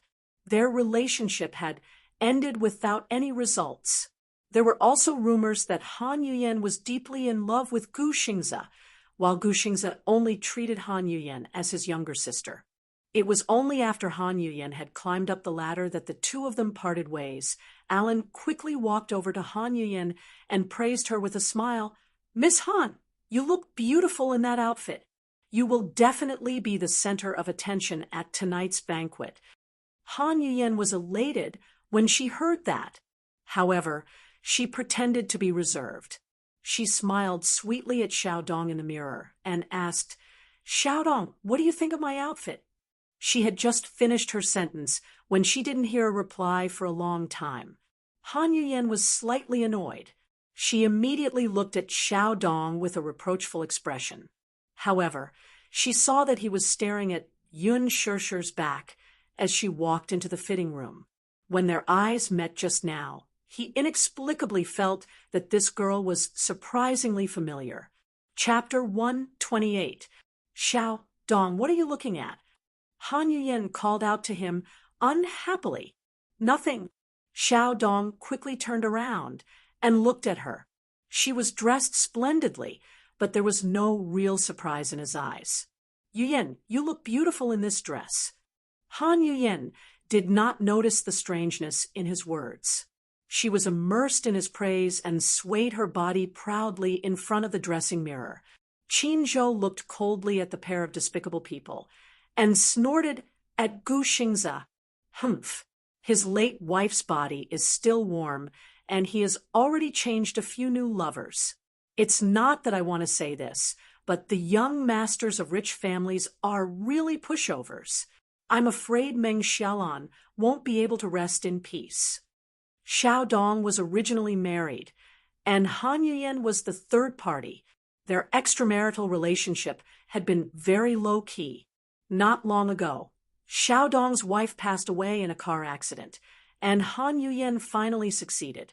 Don't poke your nose into other people's business. Gu Xingze was looking at a gown when his eyes suddenly fixed on a gorgeous red gown. This gown was designed by the internationally renowned designer Helen Swift. It was elegant red with a light shoulder gauze and soft silk. It was exquisite, and the curves were perfect. The fluffy hem of the gown extended from the waist down. Beautiful, so beautiful. Gu Xingze had always had high standards for beauty, and his taste in fashion was not bad. This one, Gu Xingze ordered briefly. Alan immediately walked over and took a look, but shook his head tactfully. "Xingze, this gown is the treasure of our store." Was he sure he wanted to give this gown to that unknown girl? Wouldn't that be a waste? Moreover, the designer of this gown had said that not all Asian women could do it. She saw that the girl's body was a little thin, and she might not be suitable. Moreover, even if she was suitable, if other socialites saw it, they would definitely make a fuss. After all, this gown had never been worn by anyone before. Many socialites and actresses had wanted it, but none had succeeded. Han Yuyin was also attracted by their conversation. She looked over and blushed slightly when she saw Gu Xingze. No female celebrity in the industry could resist Gu Xingze's charm. It was the same even for Han Yuyin, who was the A-list heavenly queen. She had once loved him deeply, but he was heartless. She had been deeply in love with him for 4 whole years. She elegantly lifted the hem of her dress and walked over. Seeing his deep gaze on the gown, she reminded him softly, "Xingze, just now, I also took a fancy to this gown. But the director said that this piece of clothing is the treasure of Empress. It's priceless. Even I was rejected." In other words, which woman was qualified to wear the clothes that even she couldn't wear? Gu Xingze acted as if he didn't see her. He said to Alan, "This one, unlock it." Han Yuyin was annoyed that she had been completely ignored. It wasn't until Xiao Dong coughed softly behind her with a displeased expression that she turned around awkwardly. However, she saw that the man's gaze was slightly cold. Only then did she realize that she had lost her composure. "Xingze, this shirt." Gu Xingze didn't listen to her explanation. When a piece of clothing is designed, it has to be complemented by a beautiful person. "Alan, don't you believe in my taste?" Alan naturally couldn't refuse. He quickly asked his assistant to unlock the display window and ordered someone to take out the gown and send it to Yun Shishir's fitting room. Chapter 129. Qin Zhou's heart was filled with anticipation. He had also taken a liking to the dress and wondered how stunning Yun Shishir would be in it. Yun Shishir quickly changed into the dress, and Alan brought her into the dressing room. Xiao Dong initially wanted to leave, but Han Yuyin insisted. She wanted to see how capable this young lady was to be able to bring out the aura of the dress. Makeup, styling, accessories, high heels. It was not easy for a woman to dress up. Xiao Dong and Han Yuyin were already impatient, but Gu Xingze was patiently reading a fashion magazine on the sofa.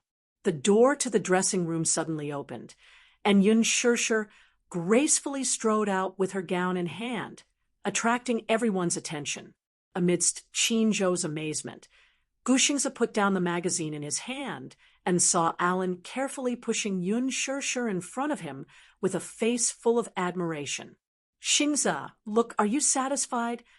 Alan continued to praise her as he spoke. "I really didn't expect Miss Yun to be able to bring out the aura of the dress perfectly. Miss Yun is the most elegant lady I've ever seen. If Miss Helen sees her, she'll definitely like her." Gu Xingze looked at Yun Shishir, and with just one glance, he could not help being attracted to her. He had been in the entertainment industry for many years and had seen countless people. However, at this moment, he couldn't help but marvel at the wonder and beauty of the creator. Beautiful, extremely beautiful. Yun Shishir stood with her hands on her waist, looking noble and elegant. The red dress accentuated her exquisite and graceful figure. The soft satin clung tightly to her body, making her look sexy but not revealing. At the same time, it understated the nobility and restraint of the aristocracy. This was a dress that combined the mysterious sexiness of the East with the noble and elegant elements of Europe. It was tailor-made by a top designer and a top designer. This dress was worth a lot. Alan's evaluation was that Yun Shishir perfectly brought out the value of this dress. Even Gu Xingze couldn't help but be mesmerized. He couldn't look away for a long time. As a result, Yun Shishir couldn't help but blush as he sized her up. Alan snickered in his heart. Although second master Gu usually looked cold and aloof, he was still a man, after all. Furthermore, Yun Shishir was as beautiful as a queen.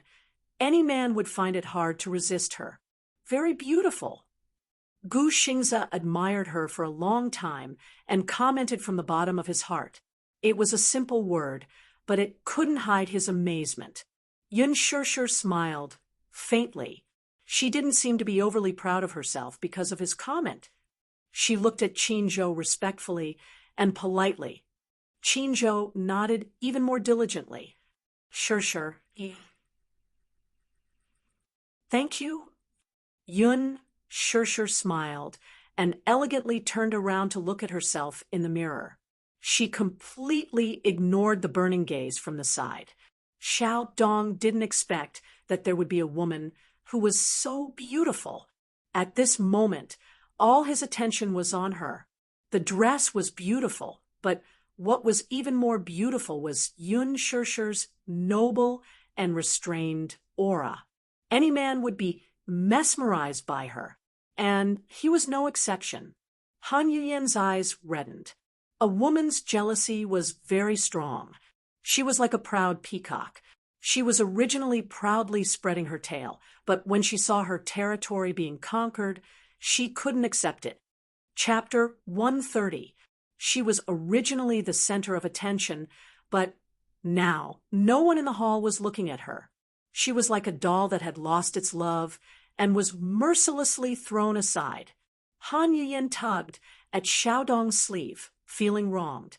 "Darling, I also want this dress," she muttered softly. "Buy it. I want to wear it to the gala today. If I wear this dress, I'll definitely be prettier than this girl from God knows where." For a long time, the man did not respond. Han Yuyen raised her head in dissatisfaction and saw that Xiao Dong was also staring at Yun Shishir. His eyes were filled with amazement, admiration, and some unknown emotions. She looked even angrier, and her tone became unhappy. "Xiao Dong." "Yes." He came back to his senses and lowered his head to look at her. Han Yuyen did not say anything else this time and only stared coldly at the dress. "Buy it." Xiao Dong hesitated for a moment. In his heart, he had already decided that no one other than this beautiful girl in front of him could wear this dress. However, looking at Han Yuyen's weak and aggrieved expression, he took a deep breath and walked forward. "Director, how much is this dress?" "I want it." Alan looked a little embarrassed and did not know how to answer for a moment. Gu Xingze had spoken first, so she could not afford to offend him. After all, Miss Yun was indeed stunning in this dress. If she rejected Xiao Dong, then she could not afford to offend him. Gu Xingze only stared at Yun Shishir's back and did not even look at him as he sneered. "Director Xiao, this dress is not something you can afford." Xiao Dong looked angry. "Gu Xingze, what do you mean by that?" "What do I mean?" Gu Xingze curled his lips in disdain. "I'm telling you clearly that I want this dress." Xiao Dong snorted coldly. Although Gu Xingze was a heavenly king, he was still a piece of trash in the entertainment industry. To put it bluntly, what was the difference between him and an actor in ancient times? He turned around and asked Alan directly, "Name a price for this dress." Qinzhou's temper flared as he teased. "This gown is priced at 5 million yuan during the fashion week." "Mr. Xiao, are you that generous?" Xiao Dong didn't even bat an eyelid. 5 million. I'll take it. Qinzhou raised a finger. "Our Xingzhe is offering 10 million. We'll take it." He was furious and blurted out, "I'll pay 20 million. As expected of Chairman Xiao.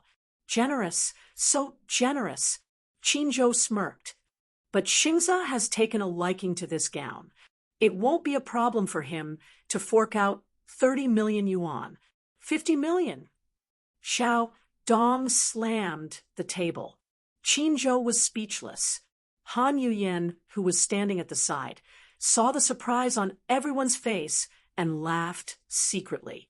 The man she had hooked up with was the future owner of the Xiao enterprise. He was rich and powerful. Even though Gu Xingze had been in the entertainment industry for 10 years, he was still just a celebrity. How could he compare with Xiao Dong? Alan's face was also a little embarrassed. He only said faintly, "I'm very sorry, Mr. Xiao." Since young Master Gu has taken a fancy to this gown, he definitely won't let anyone else have it. Master Gu? What did that mean? Why, he's just a small celebrity. Qin Zhou frowned slightly and retorted mercilessly, "Mr. Xiao, please be more respectful with your words. Our Xingza isn't someone a small business supported by a woman can afford to offend." The Xiao enterprise wasn't as powerful as it was now. Xiao Dong was a man of striking appearance. Under his father's arrangement, he married the daughter of the wealthy Meng family. With the support of the Meng family, the Xiao enterprise was established today. Xiao Dong was furious. How dare a small manager look down on him and insult a company with hundreds of millions of assets as a small business? Then he suddenly realized something. Young Master Gu? Why did Alan address Gu Xingza as Young Master Gu? Chapter 131. Did he mean that he was a nouveau riche and Gu Xingza was a real aristocrat? Qin Zhou was Huanyu Entertainment's ace manager. His ability to spout nonsense was top-notch. It was as if his mouth had been poisoned, and every word he said was a gem. Gu Xingza was still a pure young man when he was with him. Now, under his influence, he had become a black-bellied person. Xiao Dong was so angry that he almost had internal bleeding. However, what he said was the truth, and he could not refute it. Yun Shishir stood in front of the dressing mirror. The smile on her face froze for a moment. The atmosphere was too awkward. Gu Xingza looked at him coldly. "You don't deserve to fight with me." Xiao Dong was furious. Just as he was about to speak, a sudden voice interrupted him. "It's so lively today." A woman's arrogant voice suddenly came from outside the door. Everyone's faces froze, and they looked at the door. Mu Wanru was wearing a well-tailored black dress, which made her look elegant and capable. When everyone looked at the man standing behind her, they were all stunned. The man stood behind her. He was wearing a tailored suit. His hands were in his pockets. His tall and slender figure was domineering. He looked like an elite of the empire. He looked very young. To others, he looked to be around 25 years old. However, he had a mature temperament. This kind of maturity was not a simple appearance. It was a steadiness that came from the inside out. He looked like a king who could pass judgment on the world. He was calm and unruffled, especially that pair of deep and charming eyes that were hidden under the light. Paired with that angular face, just a glance was enough to make one's soul tremble. Such a man stood under the magnificent wall lamp. He was arrogant and oppressive. Even Gu Xingza's aura was suppressed by him. Everyone had different expressions, especially Yun Shishir. Her face, which was originally exquisitely made up, turned pale. She looked gloomy as she hid behind Gu Xingza. The man saw her immediately. A strange look flashed across his eyes. However, it quickly disappeared. Beside him was a boy in a small suit. His hair was neatly combed, but his handsome face was cold and unruly. It was him, Xiao Yichen. Yun Shishir's gaze fell on the child without blinking, and her lips began to tremble. She bit down hard on her lips and suddenly met Xiao Yichen's gaze. In a moment of confusion, she turned her face away from him. Xiao Yichen felt increasingly strange. This woman is really strange. Why did she look so unnatural when she saw him? She seemed to be avoiding him. Everyone had different expressions when they saw little Munchkin. Mu Yichen was the little crown prince of the Mu group. However, Mu Yaja was very protective of him. Even the experienced paparazzi could not catch Mu Yichen's trace. No one had ever seen Xiao Yichen's face in person. However, there were still rumors in the circle that Xiao Yichen was not the biological son of Mu Wanru and Mu Yaja. Mu Wanru had been diagnosed with congenital infertility. She had sought treatment everywhere and even tried IVF, but to no avail. The doctor said that she had lost the chance to be a mother in this lifetime. If she blindly tried IVF, her body would collapse due to the pain. Mu Wanru was heartbroken and had no choice but to accept reality. Xiao Yichen's biological mother was someone else. Even though this matter was kept under wraps, there were still insiders who leaked the news. Mu Wanru was furious because of this. Chapter 132. When Qinzhou and the rest saw little Munchkin, they were surprised. For the past 6 years, young Master Mu had kept him well protected and never allowed him to be exposed to the media.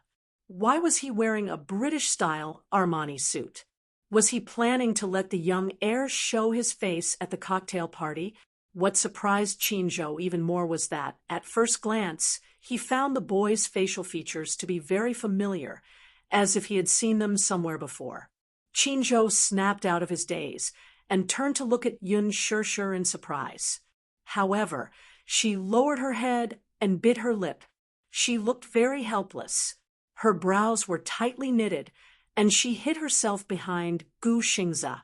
Her left hand hugged her right arm in a defensive posture.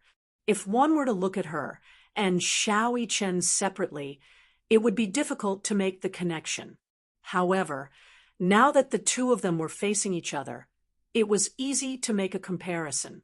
If Mu Wanru wasn't Xiao Yichen's biological mother, Qinzhou might have doubted it. However, now that Xiao Yichen was standing in front of him, it was a stark contrast. Although blood ties were mysterious, they couldn't fool anyone. Heredity was an even more mysterious thing. When Xiao Yichen and Mu Wanru stood together, they didn't look like mother and son. However, when he stood together with Yun Shirshir, they looked like biological children. Qinzhou's eyes darted back and forth between Yun Shirshir and little Yichen. His gaze was somewhat secretive. Gu Xingze sensed Qinzhou's scrutinizing gaze on Yun Shirshir and Xiao Yichen. He shot him a warning look. Qinzhou obviously received his warning signal and pursed his lips. He didn't know, but Gu Xingze couldn't calm down for a long time. Like everyone else, he had never seen the young master of the Mu family. This was the first time they were meeting. Unlike everyone else, he had seen the child beside Yun Shirshir. He looked very similar to the young master of the Mu family. It was as if they were cast from the same mold. No one would believe that they weren't biological brothers. He was more shocked and confused than anyone else.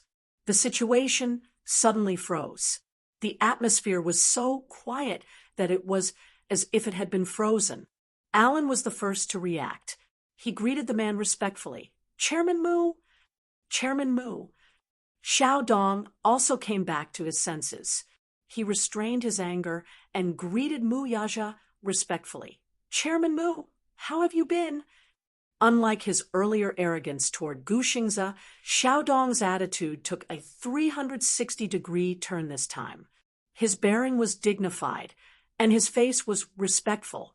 Although Gu Xingze was famous, he was, after all, he was a celebrity. Mu Yaja was. The Mu's consortium was a big business. Even a small subsidiary company was far more powerful than the Xiaos. He could ignore Gu Xingze. Mu Yaja, however, could not. Han Yiyan had never seen Mu Yaja before. The heir of the Mu group had always been mysterious and unpredictable. News about the Mu family had always been groundless. However, she also knew how to act according to the situation. Seeing that even the arrogant Xiao Dong was respectful to this man, she immediately put on an elegant demeanor. She put on a perfect smile and looked at Mu Yaja charmingly. Xiao Dong saw that Mu Yaja did not respond. He took a step forward and extended his right hand. "Chairman Mu, do you still remember me?" "Chairman Mu." Could it be the rumored most mysterious wealthy family in the capital, the Mu family? Han Yuyen listened on the side and cursed in her heart. Who else could make the arrogant Xiao Dong put on a humble front to please a noble and respectfully address him as young Master Mu, except for the Mu family in the capital? Mu Yaja nodded and looked at him. Compared to Xiao Dong's flattering face, he still had a cold expression on his face. You are. Xiao Dong's face froze. A nervous smile appeared on his face. Chairman Mu, have you forgotten? We met during the acquisition of Meng's enterprise. I've forgotten. Mu Yaja clearly did not have the patience to listen to his explanation as he brushed past him. Xiao Dong did not have time to withdraw his hand, and Han Yin was still smiling elegantly. The scene was extremely awkward. Qin Zhou could not help but snort. He muttered, "You think too highly of yourself. You're just a nouveau riche. How dare you try to climb up the social ladder of a wealthy family?" His voice was very low, as if he was talking to himself, but he deliberately said it for Xiao Dong to hear. Xiao Dong's face turned green, and Han Yin's face was not any better. She was so embarrassed that her face turned red. Xiao Dong had put on an extremely respectful attitude, but he had been completely ignored. Xiao Dong was also very angry. What an arrogant man! Mu Yaja walked to Gu Xingze. There was a flaw in his cold expression. Two men. One was mature and arrogant. The other was gentle. One was extremely handsome. The other was elegant and handsome. However, Mu Yaja was taller than Gu Xingze. Therefore, it was inevitable that he looked down on him. In comparison, Gu Xingze's aura was slightly weaker. Mu Yaja's lips curled into a contemptuous and arrogant smile. The nonchalant smile on his face did not reach his eyes. So beautiful! He turned to look at Yun Shirshir, who was behind Gu Xingze. She was dressed to the nines. His eyes were filled with surprise. He had seen this woman before. Her beauty was like a lotus flower in clear water. Her temperament was elegant and otherworldly. However, now she looked noble and elegant in the gorgeous gown. The red and coquettish gown accentuated her graceful figure. The long gown was like a blooming rose. It was sexy and charming. At this moment, she looked like a beautiful aristocrat. Mu Yaja's lips curled into a smile as he added, "This gown." Whether a gown was beautiful or not depended on the person wearing it. However, Yun Shirshir was a little afraid of this powerful man. She could not help but take a few steps back toward Gu Xingze. Her small, jade-like hand could not help but grip the corner of Gu Xingze's shirt. Mu Yaja noticed this small movement. This proud and arrogant man was slightly displeased at this moment. Xiao Yichen stood aside and blinked. He felt that this woman was a little strange. She looked so timid, just like a little deer. However, Xiao Yichen felt that this woman was really beautiful from the bottom of his heart. She was dressed in a luxurious red gown. It was especially elegant and noble. She was beautiful, but at the same time, she gave him a strange feeling. He felt like he had seen this woman somewhere before. Faintly, some fragmented dreams appeared in his mind.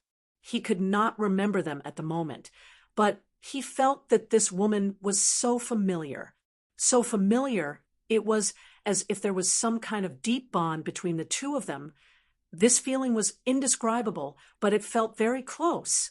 When he saw her for the first time, she did not feel unfamiliar. She even gave him an inexplicable warmth. This kind of warmth was too unfamiliar, but it was fascinating. He had never felt it even from his mother. Xiao Yichen tilted his head. His mind was a little messy.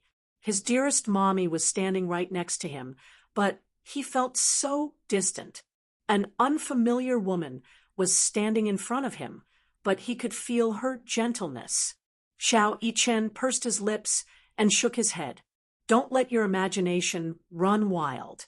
Mu Wanru looked at Yun Shirshir and saw the gown that was so beautiful that it was difficult to look at it directly. She felt even more dazzled. Yun Shirshir, who was standing in front of Mu Yaja, looked like a fairy queen. She was luxurious and elegant, but she was just a commoner. How could she have the right to step in here? Empress was the fashion symbol of the aristocratic circle. How could a commoner be so ignorant as to invade her territory? Furthermore, she was in such a glamorous position. Wasn't this a provocation to her? "Alan!" Mu Wanru shouted in a low voice. Alan immediately smiled respectfully and said, "Yes, Miss Mu." Since when did Empress welcome a lowly commoner like her? Mu Wanru pointed at Yun Shirshir arrogantly. Her voice was cold, as if she was driving away a lowly beggar. Alan's face immediately looked a little awkward, but he cursed in his heart. "Io, if you're jealous, you can just say it directly. How did Miss Yun provoke you? Isn't she just prettier than you and more elegant than you? Miss Mu, you really don't choose your words carefully when you're jealous." "Miss Mu, you've misunderstood. Miss Yun was invited by Xingxia." "Oh." Mu Wanru laughed arrogantly. "Xingxia, since when did you have such low standards to invite such a poor commoner to a place like this?" Qinzhou's face immediately turned cold. "Miss Mu, please tone it down. Show some respect. People don't live too well. Since when is there a difference between nobles and commoners? There's no sign at the entrance of Empress that says commoners are not allowed in." As he said that, he pretended to cry. "Miss Mu, the commoner you're talking about, are you referring to me?" Mu Wanru's face turned pale. She endured it and said, "I'm not talking about you." "Then, is it our Xingxia?" Qinzhou looked at her pitifully. He was just short of using a handkerchief to pretend to be innocent.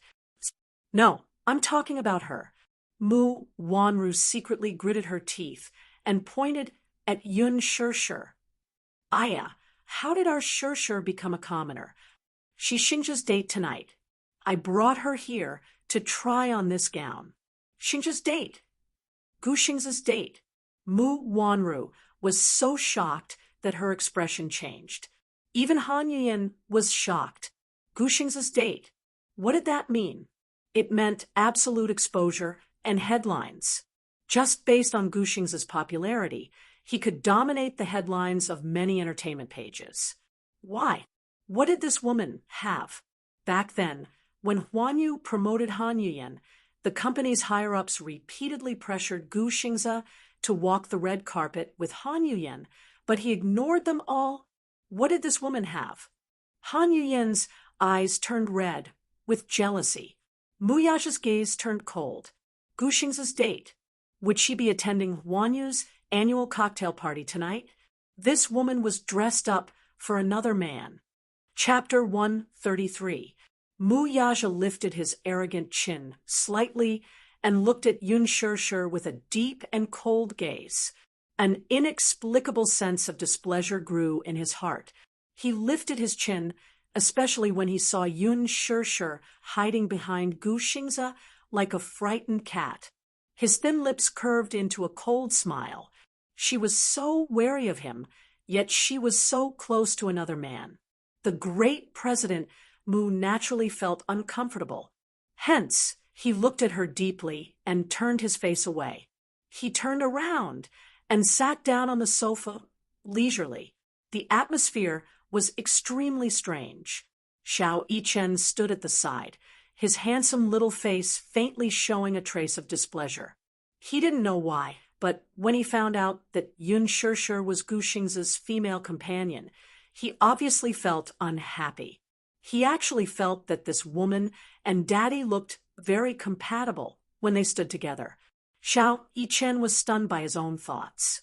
God, why would he have such a thought? It was too inexplicable. But this woman was very strange. He felt an inexplicable sense of closeness to her. Why?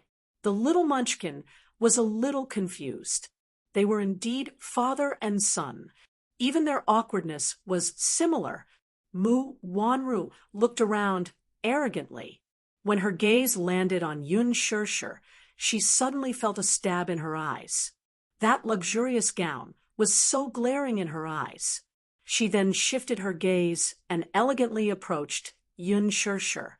With a condescending look, she squeezed out a mocking smile from the corner of her lips. "Ha, Xingza, when did your standards become so low? You actually found such a poor and lowly person to be your female companion?" Mu Wanru glanced at Yun Shirshir with a faint smile. Her eyes were full of contempt, as if she was a high and mighty queen, and Yun Shirshir was like a lowly female slave. The two of them had similar figures, but Mu Wanru was wearing a pair of 8-centimeter high stilettos, which made her taller than Yun Shirshir. She raised her chin arrogantly. Yun Shirshir looked at her calmly. She wasn't shocked or angry, but her face was calm without a ripple of emotion. "This is the work of Master Helen, who won the Fashion Week's Gold Award." Mu Wanru raised her chin high. "Who allowed you to wear it?" Upon hearing this, Alan shrank his shoulders and immediately said respectfully, "Young Madam Mu, I was the one who put it on her. You—" Mu Wanru looked angry. "Do you know how expensive this dress is? Who allowed you to put it on her?" "It was me," Gu Xingza said calmly. "I think this dress is very beautiful. It will definitely suit Shirshir very well." Shirshir? Why did he call her so intimately? Mu Yaja's eyes became colder. The unhappiness in his heart was getting worse and worse. Seeing Gu Xingza speak, Mu Wanru softened her tone. "Xingza, this dress is Master Helen's work. It's very expensive. How could you bear to? She's worth it.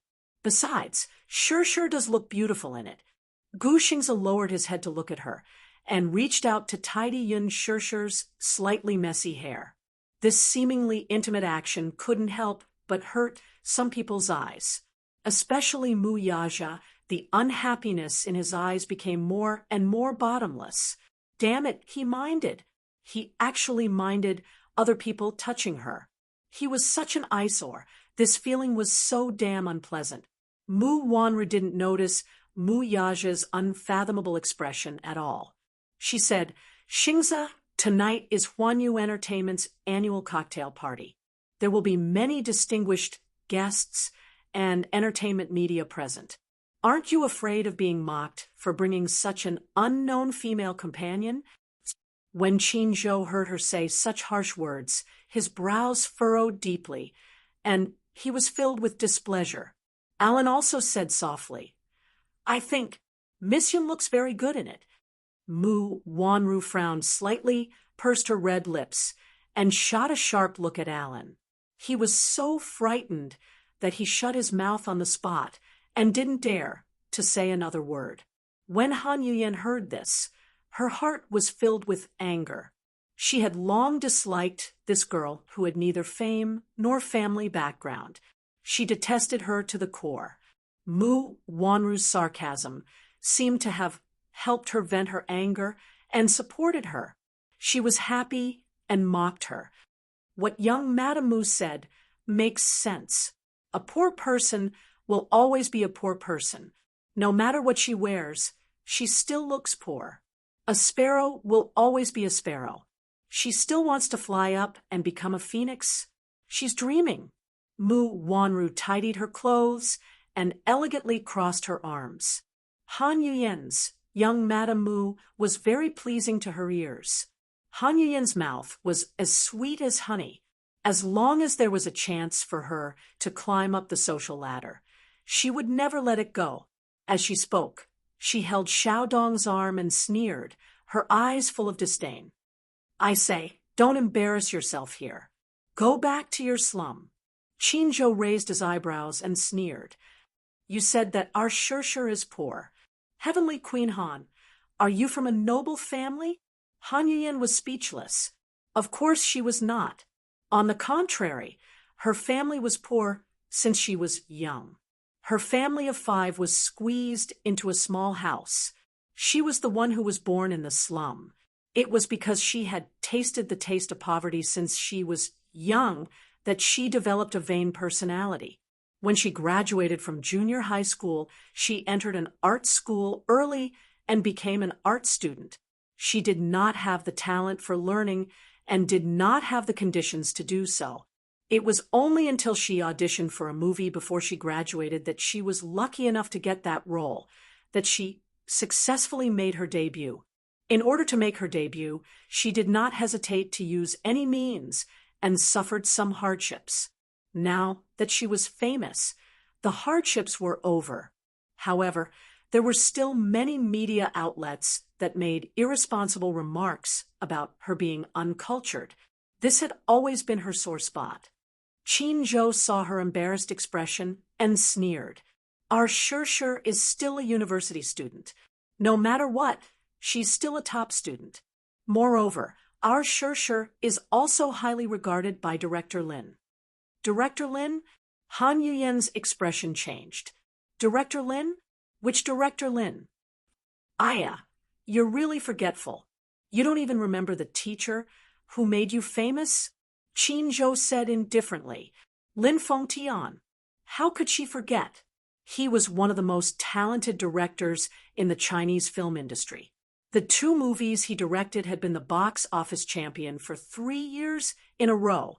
Wasn't he preparing to film a movie based on a famous youth novel? Could it be that she was the female lead? Mu Wanru's eyes were filled with surprise. On the sofa, Mu Yaja's handsome face also showed a hint of surprise. Han Yuyen suddenly sneered. How is that possible? Why would Director Lin choose her as the female lead? What right does she have? She was able to get the role of the female lead in Bamboo Dragonfly because she hooked up with the biggest investor of the movie. Because of this, Lin Fengtian was very dissatisfied with her and did not treat her well. What right did Yun Shirshir have? Could it be that she also used the unspoken rules? What right does she have? When Gu Xingze heard this, he smiled. As if there was no one around, he stretched out his arm and pulled Yun Shirshir to his side. His gaze was full of tenderness as he looked at her. Although some people come from ordinary backgrounds, their aura is elegant and refined. Although Yun Shirshir is not famous, she is the most beautiful girl I have ever seen. Mu Wanru looked at Gu Xingze and suddenly understood. Gu Xingze wanted to use his popularity to get more media exposure for Yun Shirshir. He wanted to pave the way for her. It was obvious that Gu Xingze was very satisfied with this female lead that Lin Fengtian had chosen. Otherwise, given Gu Xingze's proud and aloof character, he would not have used his high popularity to promote her. This Yun Shirshir, what did she do? Why was she always favored by the heavens? I don't care who chose her. She is not welcome here. Mu Wanru's eyes were full of viciousness. Her voice was distorted because of jealousy. Take it off and get out. When Yun Shirshir heard this, her face showed a trace of embarrassment. How could this woman humiliate her like this? It was too much. She smiled and asked, "Why should I?" Would she take it off just because she asked her to? Yun Shirshir, was not someone who would be bullied. Mu Wanru laughed arrogantly, as if she had heard the funniest joke in the world. You are asking me why? When Alan heard this, he couldn't help but remind her, Miss Yun, I am very sorry. Empress is a business that the Mu Corporation has invested in. Yun Shirshir's eyes widened in shock. No wonder Mu Wanru was so arrogant. She was the female owner of Empress. Gu Xingze smiled and said, I will buy this gown. Mu Wanru sneered. Not for sale. 100 million, Gu Xingze said without batting an eyelid. As soon as he finished speaking, even Qin Zhou, who was standing beside him, was shocked. Oh my God! Xingze, was he crazy? 100 million, what kind of concept was that? Even if he liked Shershur very much, it was only 100 million for a gown. Was it worth it? Yun Shershur was deeply touched. She knew in her heart that this gown was not worth 100 million. Gu Xingze was only protecting her. If she really took off the gown and was chased out, that would be the greatest humiliation to her. And Gu Xingze was only using 100 million to protect her dignity. Was it worth it? Gu Xingze, why was he so gentle with her? So careful and protective? Xingze, are you crazy? Han Yuyin could not stand it anymore and said, "This gown is not worth 100 million. I like it," he said calmly and concisely. He did not care about Han Yuyin's unwillingness at all. 100 million, I will buy it. Gu Xingze looked at Mu Wanru calmly and announced, "You..." Mu Wanru was furious and looked at him in disbelief. Mu Yaja's cold voice sounded from the side. "Not for sale." Hearing this, everyone sucked in a breath of cold air. He was not selling it even for 100 million. Why? Qinzhou was also angry. "Chairman Mu, 100 million is a sky-high price." Mu Yaja leaned on the sofa lazily and elegantly. He was as calm as an emperor in ancient times. His domineering aura spread to every corner.